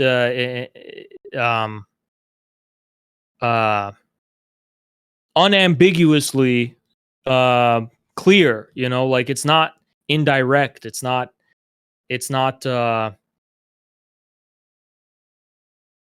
being like denegated by some other kind of ideology. It's socialism. I guess if I need to, I know I'm kind of waffling around a definition because it's really hard to come up with a definition of socialism. The socialist mode of production has as its object the production and reproduction of social existence, the production and reproduction of a form of existence that is conducive to a common impersonal and social reality, um, where the needs of individuals are fulfilled in a way that's harmonious with the needs of society. All right. I like that definition. My other question here. You online you used to be a Bortegist when you were younger. Why did you leave the communist left and engaged with what is considered from them revisionist Marxist theory? I don't actually think I would ever I don't think there was ever a point in which I was a Bortegist or identified as a Bortegist. I think that probably is a snippet from one of my streams where I talked about how in the past I did endorse Bordega's theory of so-called Stalinism when I was a teenager. And that theory said that Stalinism was good, it was progressive, it was revolutionary, but it was like a bourgeois revolution where it was overturning feudalism. And I found that to be an interesting way of explaining why it is that these communist revolutions are happening in semi-feudal kind of pre-capitalist conditions. Well, of course, they're catching up with the advanced capitalist countries and they're having their own, French Revolution, or they're having their own bourgeois revolutions. So that is something I found interesting from Bordiga. Everything else I don't really think interested me. But I came to diverge from that view very quickly. I think I abandoned it completely around 2016 or 2017. All right. I have one final question, but a friend wants to ask it. Can you bring up Highpool 22 in the chat? I can't bring up anyone because I don't control the. No, I know. I'm asking the mod that's in here. Well, he currently placed his hand down, so I can't even drag him up if I wanted to. Oh. Hold So up just one just second. ask him to raise his hand again, and then I'll be able to. Oh, you got stage fright. Anyways, I'll ask it anyways. So, what do you think of the trending hashtags on X? Hashtag unleash Wagner conscripts with sledgehammers on Eddie Liger and hashtag torture Chris Morlock. I'm not aware of those hashtags at all. Oh, that's unfortunate. Anyways, that's my last question. I'm done. Mhm. You have a good evening. Yeah. Yeah, it's just strange because Wagner, Wagner are people that are opposed by ultra leftists. I don't know what that means. Anyway, That just sounded like gibberish to me. Then again, I don't go on X, so I don't know right. anything. Yeah. Next up, we have Velociraptor. Hello, Haz. Nice to see you again. I have an important question. How does the ACP deal with life in a world where Matata forever! Matata will never die! Matata! I don't know if you even have an answer to that. I didn't hear it. That's the issue. I don't know what that even. I don't know what that was. He was schizo babbling. I don't know what that was about. Right. I know we have a mental health crisis in this country, and 100%. right. Okay, Mr. Unknown, let's give you a shot.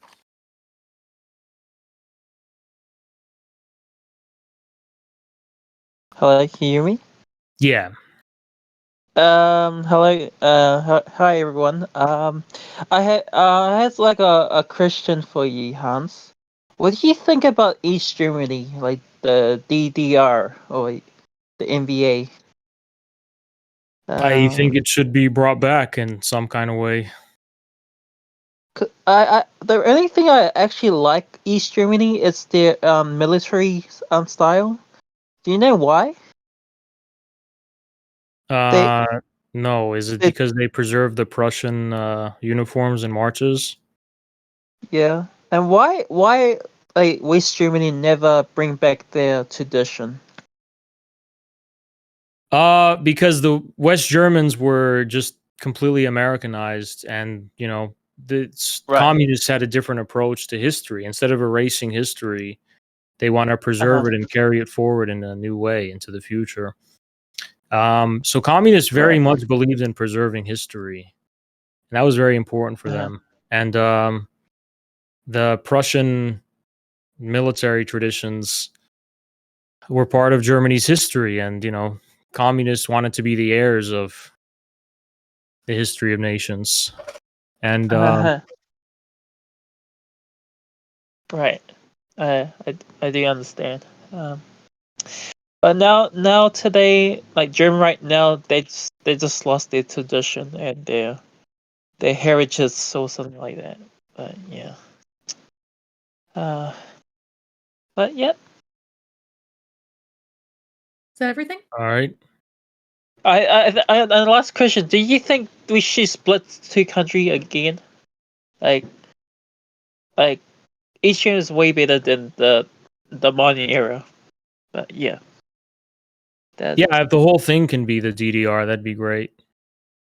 But yeah, okay. Yeah, at minimum, I think Okay. East should come back. Right. Okay, thank you, Hans. Yep. Okay, everyone. Okay. Next one. Ziva.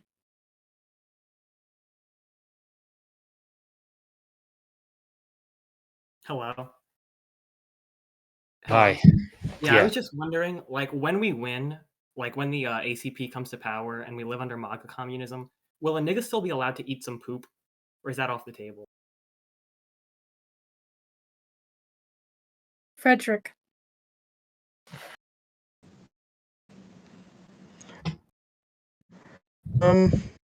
Hi there. Hi. So my first question, so it was so you said that this earlier, so communism would come back, like much more meaner, and how would it look like that? Would it be replacing Marxist-Leninism with something more advanced than classical I mean, Marxist-Leninist thought? I don't think anything would be replaced. I just think there would be a new synthesis, which is what Mao did, which is what Lenin did. And it would be the same tradition, the same revolutionary tradition, but it would just be a new synthesis of that tradition. So nothing would be replaced per se. It would just be So it would still be the same, just something new. yeah, just like how Lenin was a Marxist and Mao was a Leninist.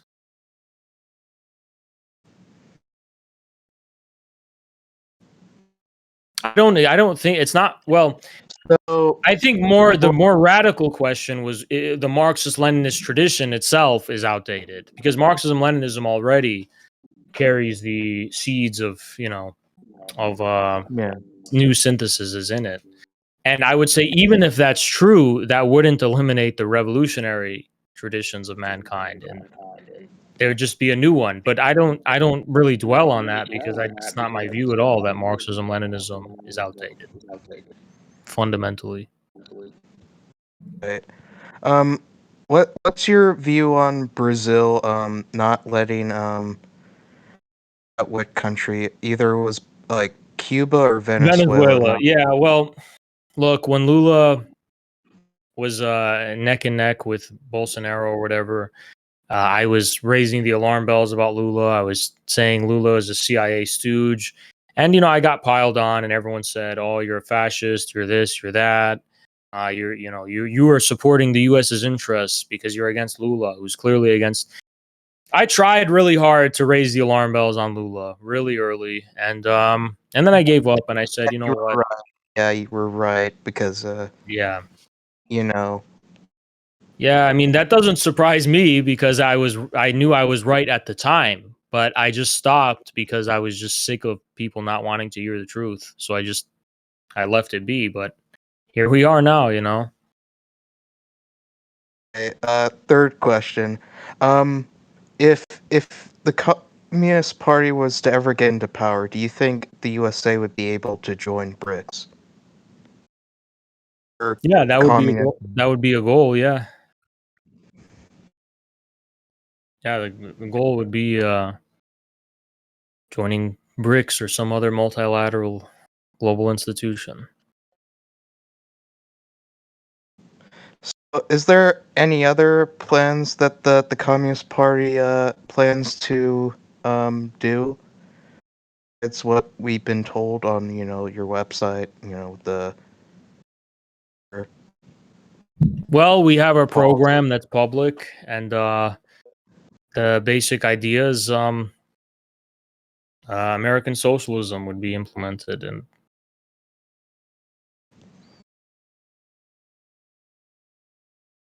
so like a lot of people have criticized this. What like how would gun rights look under a communist America? Because a lot of people are scared of this. It would look. We I think still that retain. gun usage and ownership should remain in the hands of the people. But a new thing that should be encouraged is that it should be more collectivistic. And what do I mean by that? It sounds scary. I just means like communities should come together and have militias and have a culture of responsible firearms handling and safety and usage. And people should grow up knowing how to use firearms, remove and trained in them. And we have this in our program, and they should learn how to just like in Russia, they have kids, how to put together AKs. But so yeah, I mean, gun culture should be more collective and more communal. Communal is a better word, I guess. So what it look like in South Korea, where like the guns are stored in armories,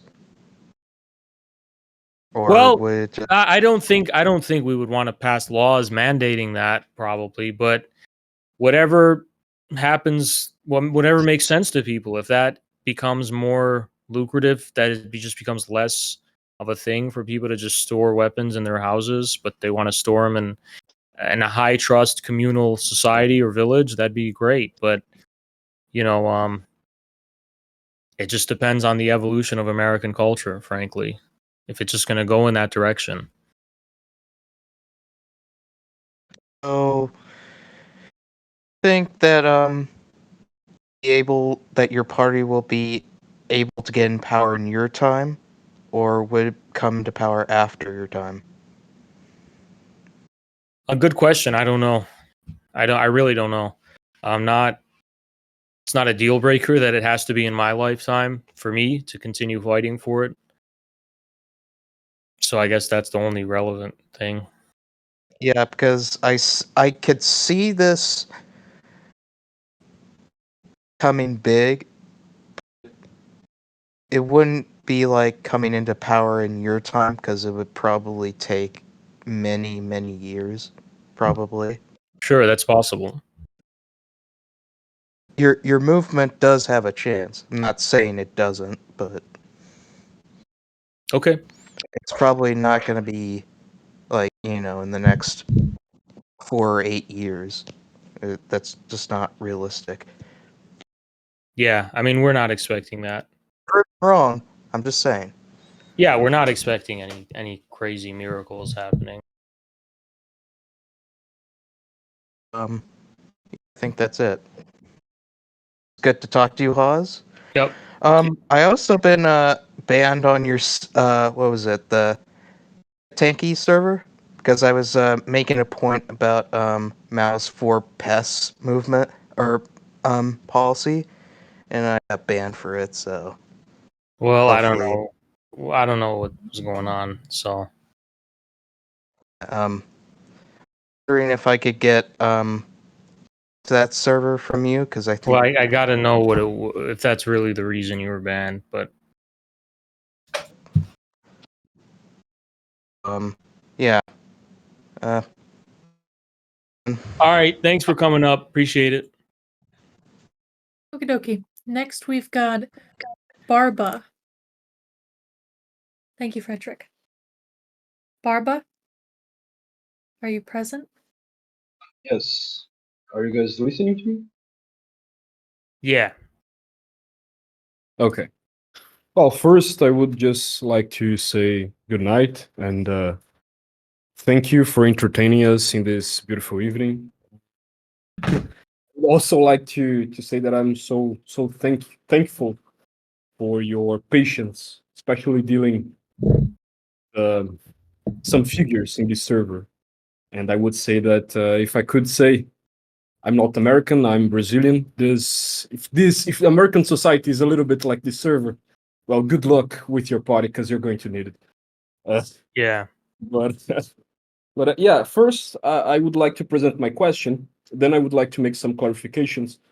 First, my question is, what motivated you to construct this party? You know, of course, was not only you, but you and other comrades. But what motivated you to do so? And second of all, I would just like to make some clarifications about Lula, because although I disagree with its policy, and again, I'm not in its presidential basis, but I would like to point out throughout his history, and even in this government specifically, his action don't point out directly, I would say, that he is a CIA stooge, although he is close to a spectrum of US policy, more precisely sectors of the Democratic Party. I would like to point out the heavy criticism that he received by allowing Iranian Navy ships to dock into Rio de Janeiro, which was heavily criticized even uh, by the presidency. Uh, Again, the case of Ukraine, the refusal to send weapons, the peace proposal with China, and of course, the refusal to condemn Russia's actions. Moreover, we have the example of Palestine that, although more subtle, it is still pointing out the hypocrisy of the West, especially when he calls it a new Holocaust, what is happening in Palestine right now.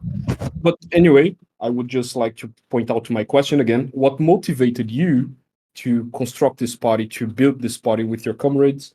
What make you wake up in one morning and think I should pursue this political action? Thank you. Yeah, thanks. The context was since 2021, we wanted to take over the CPUSA and reinvigorate it. We wanted to restore it to its former glory. We had nothing to do with the DSA. We're communists, and we have a communist party, and everyone says no, the party is compromised and it's a Democrat party. And we said, yeah, but it's still our communist party, and we don't want sectarianism. We don't want to keep having this precedent of just creating sects based on our political stances. And we need a concrete reason for any kind of split or change to happen. PCUSA had split before, but they didn't really have a concrete reason. They just had an ideological difference. So that was the main reason. We didn't think ideology or even disagreement about policy was enough to justify forming a party. We thought party is a more objective thing, and that was a very crucial precedent. And so we waited until the next national convention, which they delayed by a year in 2024, which was this summer. And what happened? They rigged it, more or less. And so that was a legal justification for us to reconstitute the party. We got the formal legal reason we needed. They rigged it. Nobody had documented that before. There was hearsay here or there, but we had kind of smoking gun documentation of corruption and rigging and stuff, and we just said, all right, it's over. The democratic centralism is done. They've usurped it, and now it's kind of a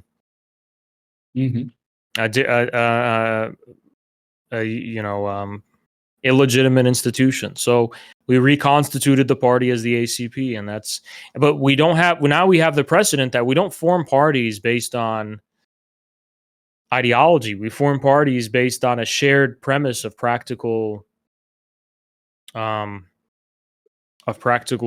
and practical results.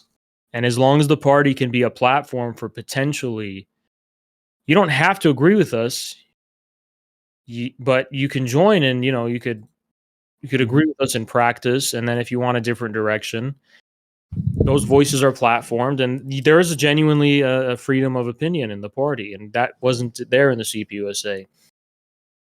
By the way, they banned us very early on. That still didn't deter us. We just said, okay, we're gonna conceal our views then. In any case, ACP was born out of not sectarianism, but practical necessity. The CBUSA was getting nothing done, and it was usurping its protocols, and it needed to be reconstituted, which it had in history before. There was precedent for that. Okay, so the problem wasn't, again, programmatic, wasn't a problem ideological misunderstanding.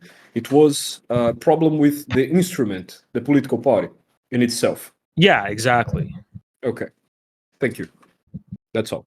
Yeah, ordinarily in a democratic centralist group, you can have a freedom of opinion to disagree with the ruling orientation. And there are mechanisms so that if you become more popular, it could democratically pass. And they were not receptive to the overwhelming consensus in the party, which is that they wanted a conversation about the Democrats. They didn't want to continue supporting them over the Gaza issue. And the party leadership was not receptive to that change in the party. And so they had to rig it, basically. So doctor, could I take a bathroom break? Because I have to use the bathroom really bad. Yes, of course. I need to take one as well. So let's take a 5-minute break. Right, that sounds good. All right, I'm gonna go use the bathroom.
So I'm back, everybody. Before we continue, and we'll wait for Haz, if you have any questions or if you'd like to debate him, just raise your hand and we'll make sure we get to you. Thank you so much.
All right. I'm back. You ready? Yep. Okay. Default TMC, you're up.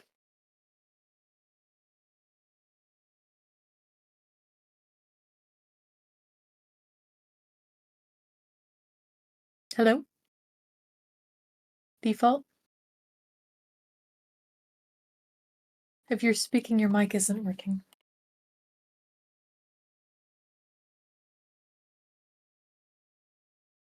Let's come back to default. Instead, let's pull up Auntie. Testing, testing, 1, 2, 3. Am I coming through clear?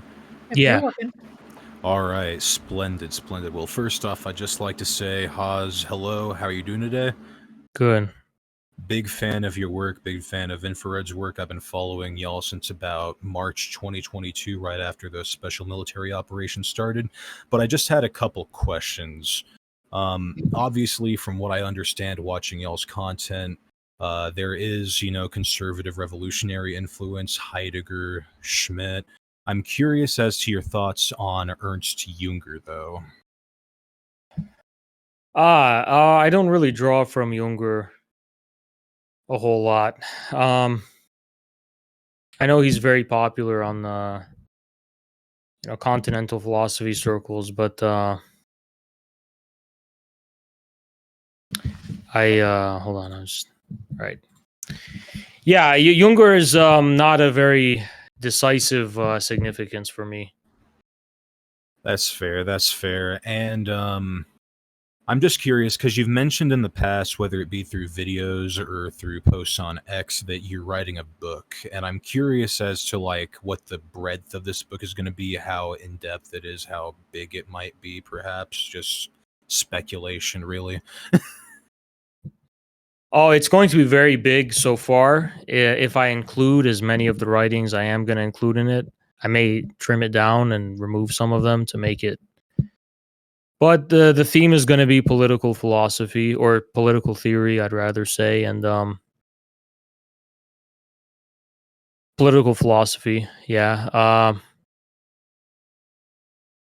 And it's going to be a challenge to classical political philosophy, which I think Marxism never fully surmounted. I think it's going to re-examine the emergence of what we call the state.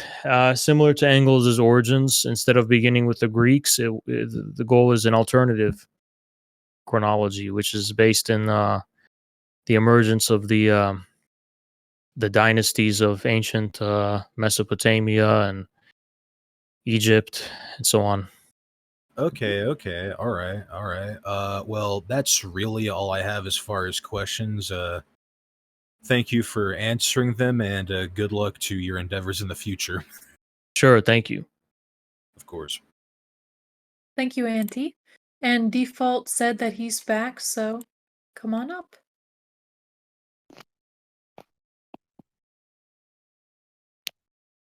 Hello? Your mic's working now. There we go. Hello? Yeah, hello. Yeah, sorry. My mic wasn't working because I had a Twitter space open trying to challenge that crypto Nazi truth teller to a debate. Oh, Who, like a how did that- coward, refused to join Sarah's Twitter space because he claimed that, oh, why don't you, Haz, join my Twitter space because I have more followers. I've got more people listening to my Twitter Wait. space. Oh, I was gonna say he doesn't have more followers. He claimed that his space was bigger and that's why you should join his space. No, I started the space. I challenged everyone to come. He should join mine. Or he wants to join the Discord, he can do that. But actually, he's wrong because if you combine my Kick viewers with his space followers, I have more. So he's actually fucking wrong. And I'm being told that he has co-hosts, and all they do is mute you the whole time and don't allow Yeah, you he to just work. like I had like a 2 hour long debate, but he just kept on muting me every time I started exposing his complete ignorance historically. Like this idiot thought that the White Army was created in 1906. He thought the White Army fought in World War I. He doesn't Yeah, even he doesn't he's a even retard. understand it. Yeah, he's. Oh my god. He's a retard, and if he was interested in debate, he wouldn't have started a new space. He would have just joined my space, which I started first. So he clearly avoided my debate challenge intentionally by starting his own space, which he has no intention to allow me to debate in, because we all know that it's just going to be him and his co-hosts taking turns coping while I'm muted, and I have no interest in sitting through that. Would you be interested in debating him on like a neutral? Right? neutral Yeah. platform? I would. I would. Okay. All right. That's great. Yeah. If I ever see him again, if I ever join one of his spaces, I'll Yeah. be sure to let him know. Well, I'm going to Venezuela this week, so I don't know if I can this week, but when I get back, it's definitely possible. I also wanted to let you and ACP members know that there is a pro ACP communist room on this server Okay. that is owned by somebody who is he's not American, but he is pro ACP. Okay. All right. Do you have anything else? No, that's it. That's it. Alrighty. Thank you so much. And we have somebody up that wants to debate you, Detained Deputy. Howdy, I've come from faraway lands to ask you some questions. Now, before I do that, can I just preface this by asking, what type of communism would this be? Would this be the idealistic, where there's no real figurehead? Or would this be the historical kind where there's usually like a power vacuum of some sort that gets filled by an authoritarian figure? If I have to operate in this framing, the second one. Okay, okay. No, I'm not saying that's a bad thing. I can see why that's sometimes a little necessary. But earlier you were talking about how you think gun ownership should be more communal and militia based. Yeah. I was just gonna ask, how would that work? Would there be like a little group chats where you join instead of it being I full mean, of I federal I don't agents? know. I think it would probably have to take the form of like recreational clubs, which could be given some institutional support, just like in high school or something and beyond. Similar to how there's gyms now, there could be, prolific gun clubs and riflemen's associations and militias. And as far as how it would work, I would prefer it to work in a way where it doesn't need to be too institutionalized by any kind of government. It just kind of is a part of the culture. Yeah, I agree with that. Now, how would you realistically transition modern day America to a more communist one without causing a lot of economic and social upheaval? Well, I think communism would rise on the basis of a struggle, right? Which is between the working class of this country and the political establishment and the people who run it now. And, it would be a long struggle that would culminate in one side winning over the other. And if the communists win, it won't just be like, people with good ideas just taking power. It would be people who represented, forces. They represent populations. They represent a voice of the people struggling. And I think it would be the context of upheaval and unrest that it would happen. All right. Now, hold on, I'm blanking. Oh, shit. Oh, I was gonna ask something. It was fuck. Hold on. I gotta come. What'd you say? I just forgot. I ain't gonna lie. Yeah, I said Oh wait, yeah, okay, communism I remember. I would remember. I'm win on sorry. the basis of some kind of upheaval that already is there. Okay, yeah. It's like that The song we question I didn't. was gonna We, ask, yeah. sorry, but it sounds like the only way this could happen is with a revolution. Is that true? Well, it's like the song "We Didn't Start the Fire." You know, we communists didn't start the fire. There's clearly fire in America right now, I agree. and I think it's just going to turn into a shit show. And the goal of communists is to basically make some sense out of it. You know. Right. And so, does that mean it would be during a revolution and the Or communists a break civil down? war. Civil Yeah, war. that's what I'm talking about. Right. I think if there's a breakdown of law and order, and the only people that can provide a semblance of normalcy and law and order are people that are extremely organized, like communists, that would be the context. So this is more of an anarcho-communism type thing? No, not necessarily, but when shit breaks down, somebody's got to make sure people can go on normally with their day. And, I think communists are the only ones that'll be able to do that. I think everyone else isn't ready for that responsibility because, gangs could fill in. They kind of do that. But gangs are not motivated by any kind of collective or impersonal principles. They're just kind of motivated by, you know, whatever. And there could be other political factions, but they don't have the level I think it's all about the collectivism, honestly. When shit gets tough, only the most collective and organized people can really weather the storm. This is no offense, but that sounds more like a religion, don't it? When shit gets tough, you have people, a community to turn to. So I would this mean, communism have hints of religion intertwined, unlike the previous regimes in history, or would it just be, you know, you can do whatever? no, I think it would be like it would have a lot of religious themes in the sense of tapping into American spirituality. It would be understood, through quoting the Bible and all that. And that would be the context. But would it be like a religious institution? No, I don't think so. I just think American history is full of religious themes. Yeah, that built a lot of our modern day America.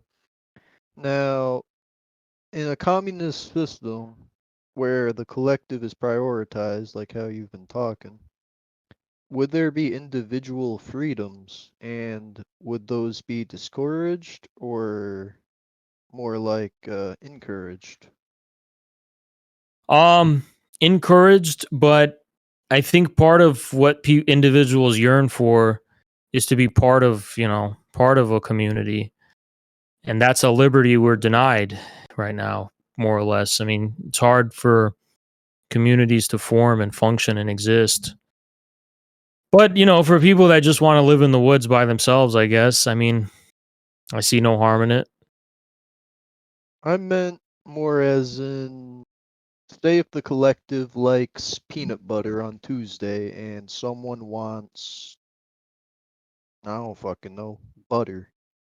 Would Yeah. that be discouraged? Like, would they not No, I be don't think allowed that I food don't I rush? don't I don't think taste should be mandated collectively. I mean, I think 95% of people just follow crowds in anyway in terms of tastes. But granted, I don't think it should be forced. I think that yeah, I mean, people want to do their own shit. They want to consume and have their own preferences and do it their own way.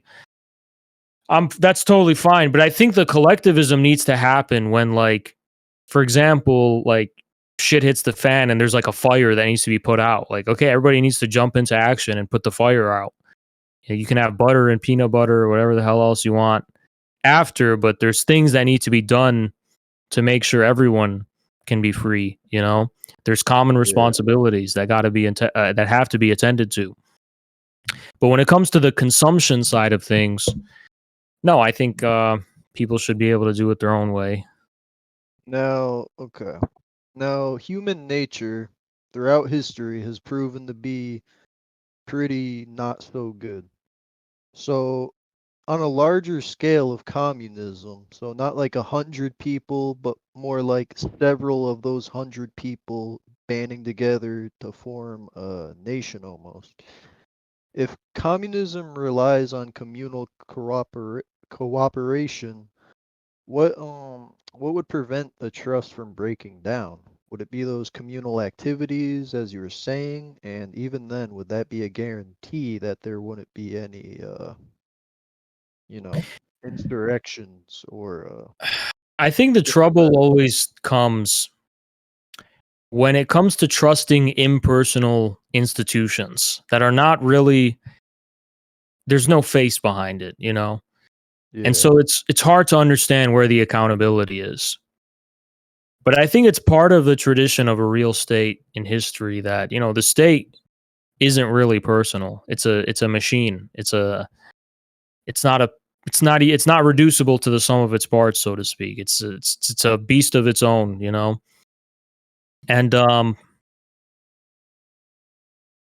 trust in that, I think, has a lot to do with whether the machine is working for you. If the machine is working, but it's not working for you, it's working for some other group that's separate from you and your neighbors in your community, and you can see how it's working for them and not you. Yeah, I think that's where the trust starts to break down. But I That's a think as really good argument. That's a really good argument. yeah, All right, I think that's it. I'm gonna for head back to sure. Contain. See you. It was nice All meeting right. you, Haz. See you later, Good bro. Alrighty, we have only two more and then we'll wrap Yeah. things up. Yeah, sounds good. So we've got Headgeg first. Oh, right. Thanks for joining us. I have a bit more stupid questions if you don't mind. So, Okay, well, sure. first of all, I want to ask about your Telegram channel. Did you abandon it? And after some YouTube ban or something, did you not more providing content on this channel? Oh, it's just been a lack of time, and also I've been a little demoralized by Jackson's ban, which told me that no matter how hard I work, I'll eventually just get banned, just like he was. And if I ever get successful on YouTube, I'm just gonna get banned, and that's the Oh, I see. truth. I see. Yeah, So thanks. it just kind of Understand. discourages me from even trying, honestly.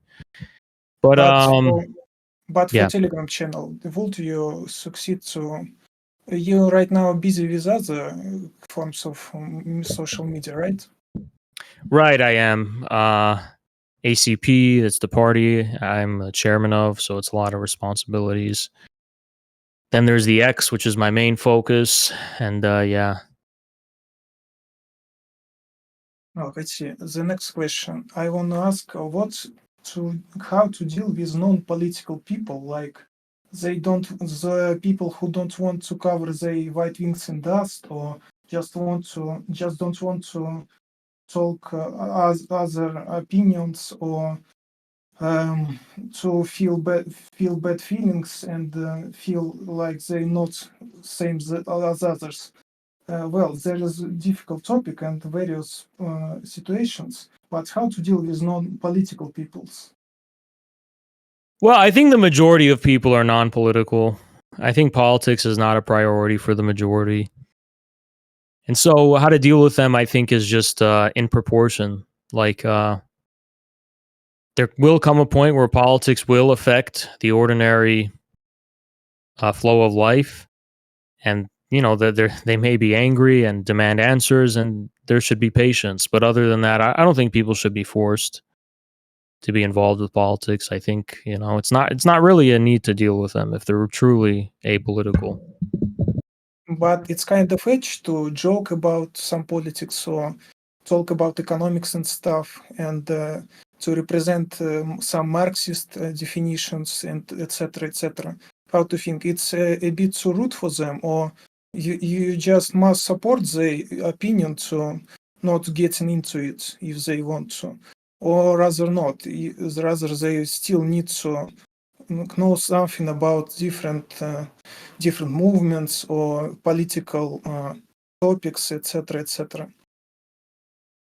Well, I think it depends on the context. What I've kind of realized something about friend circles is that when people start talking about politics in a casual way, and you happen to be a Marxist who has a lot of knowledge and theory and stuff, it's kind of it is kind of rude sometimes to just make things serious and less casual and just like, overwhelm people with the knowledge you have because it makes them feel like, okay, what? I mean, I don't know about all that. I haven't done. And so I think there needs to be a kind of leveling with to what extent are people actually interested in engaging with this? And what I've learned is that you have to be aware of the context. I mean, are people really interested in an impersonal, long discussion? Are they passionate about that? Or are they just making comments? If they're just making casual comments, you should meet them where they're at and just kind of, you know, you don't have to be dishonest, but you don't necessarily have to completely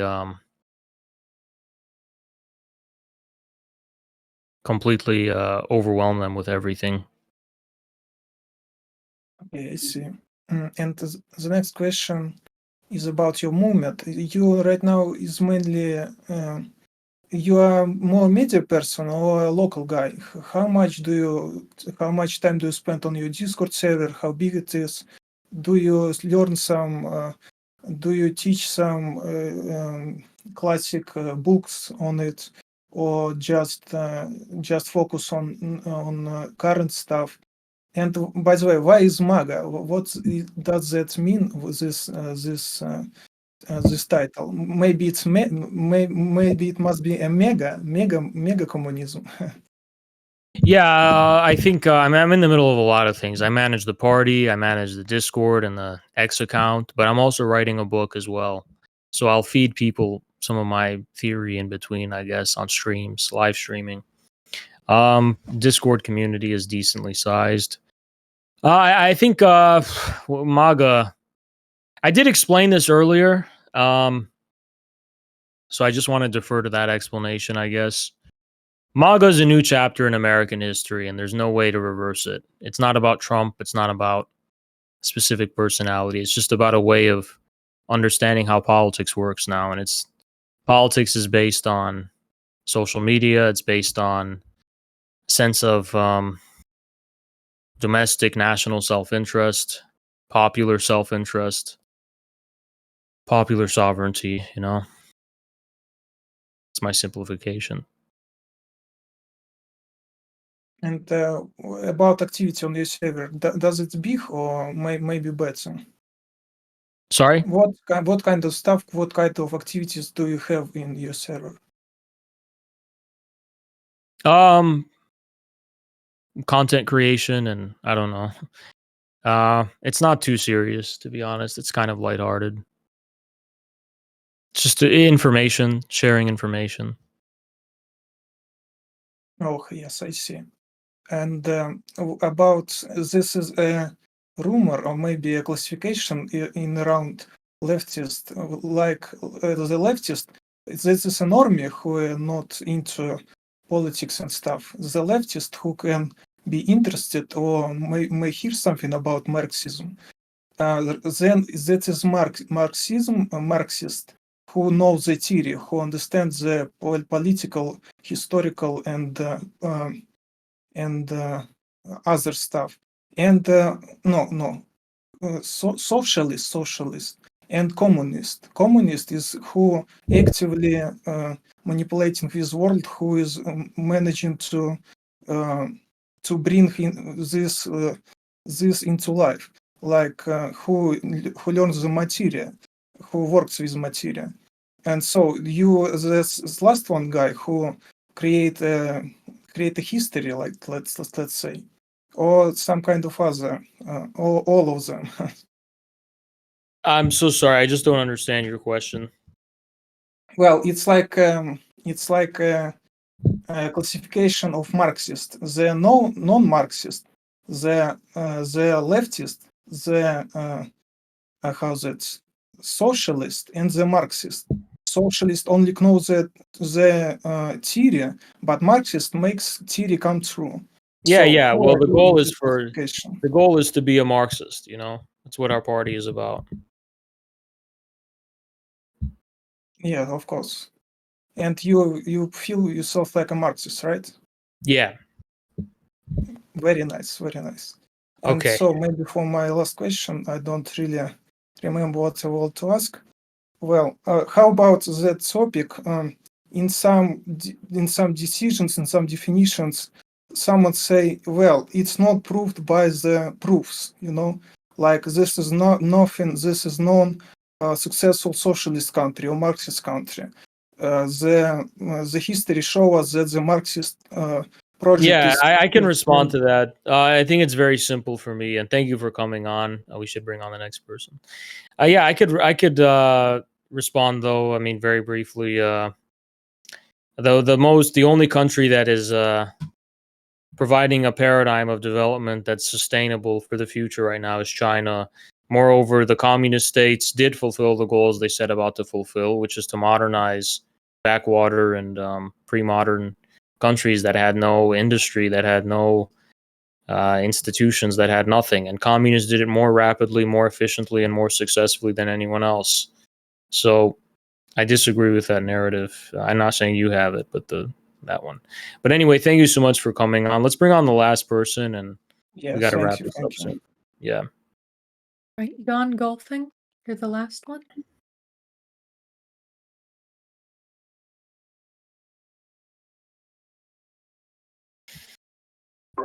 Sorry. Hello, how's it going? Good. How are you? Doing good. So you're a recently new person. How long have you started your? When did you start your movement? About 3 years ago. And you said your end goal is to be a Marxist. Do you feel like Trump would align with your views? Probably Based on not. that? All right. So why support Trump then? Who said I support Trump? Oh, you don't support Trump? No. Then why you call yourself a MAGA communist? It makes no sense. Because I think MAGA is a movement, not necessarily a person. I think it's a chapter of history. I think it's a lot of things. Then why don't you have a more liberal platform instead of like a conservative platform of people? I don't know what's necessarily meant by that, but I think the explanation for why our cultural views are probably more in line with your average MAGA guy than a liberal is that liberal cultural views are inauthentically based on, these hegemonic institutions where people just virtue signal beliefs they don't actually believe in, but believe in by virtue of the fact that they are, politically correct on an institutional level. That filter doesn't exist in MAGA. So it's just unfiltered what people actually think of reality. And if you want to say that's conservative, that's fine. But the liberal stuff and woke stuff is just not in any way based in any kind of real experience of real life, whether that's collective or individual. It's just kind of a official, formal opinion that you virtue signal and you're supposed to have because of institutional commitments.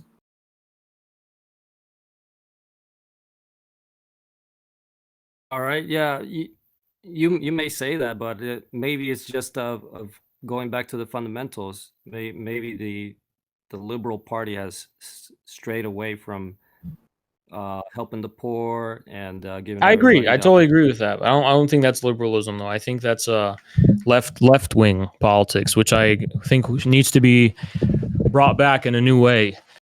But liberalism is something different. You want to replace the whole thing and call it something else? I mean, the structure's already set. You just need to.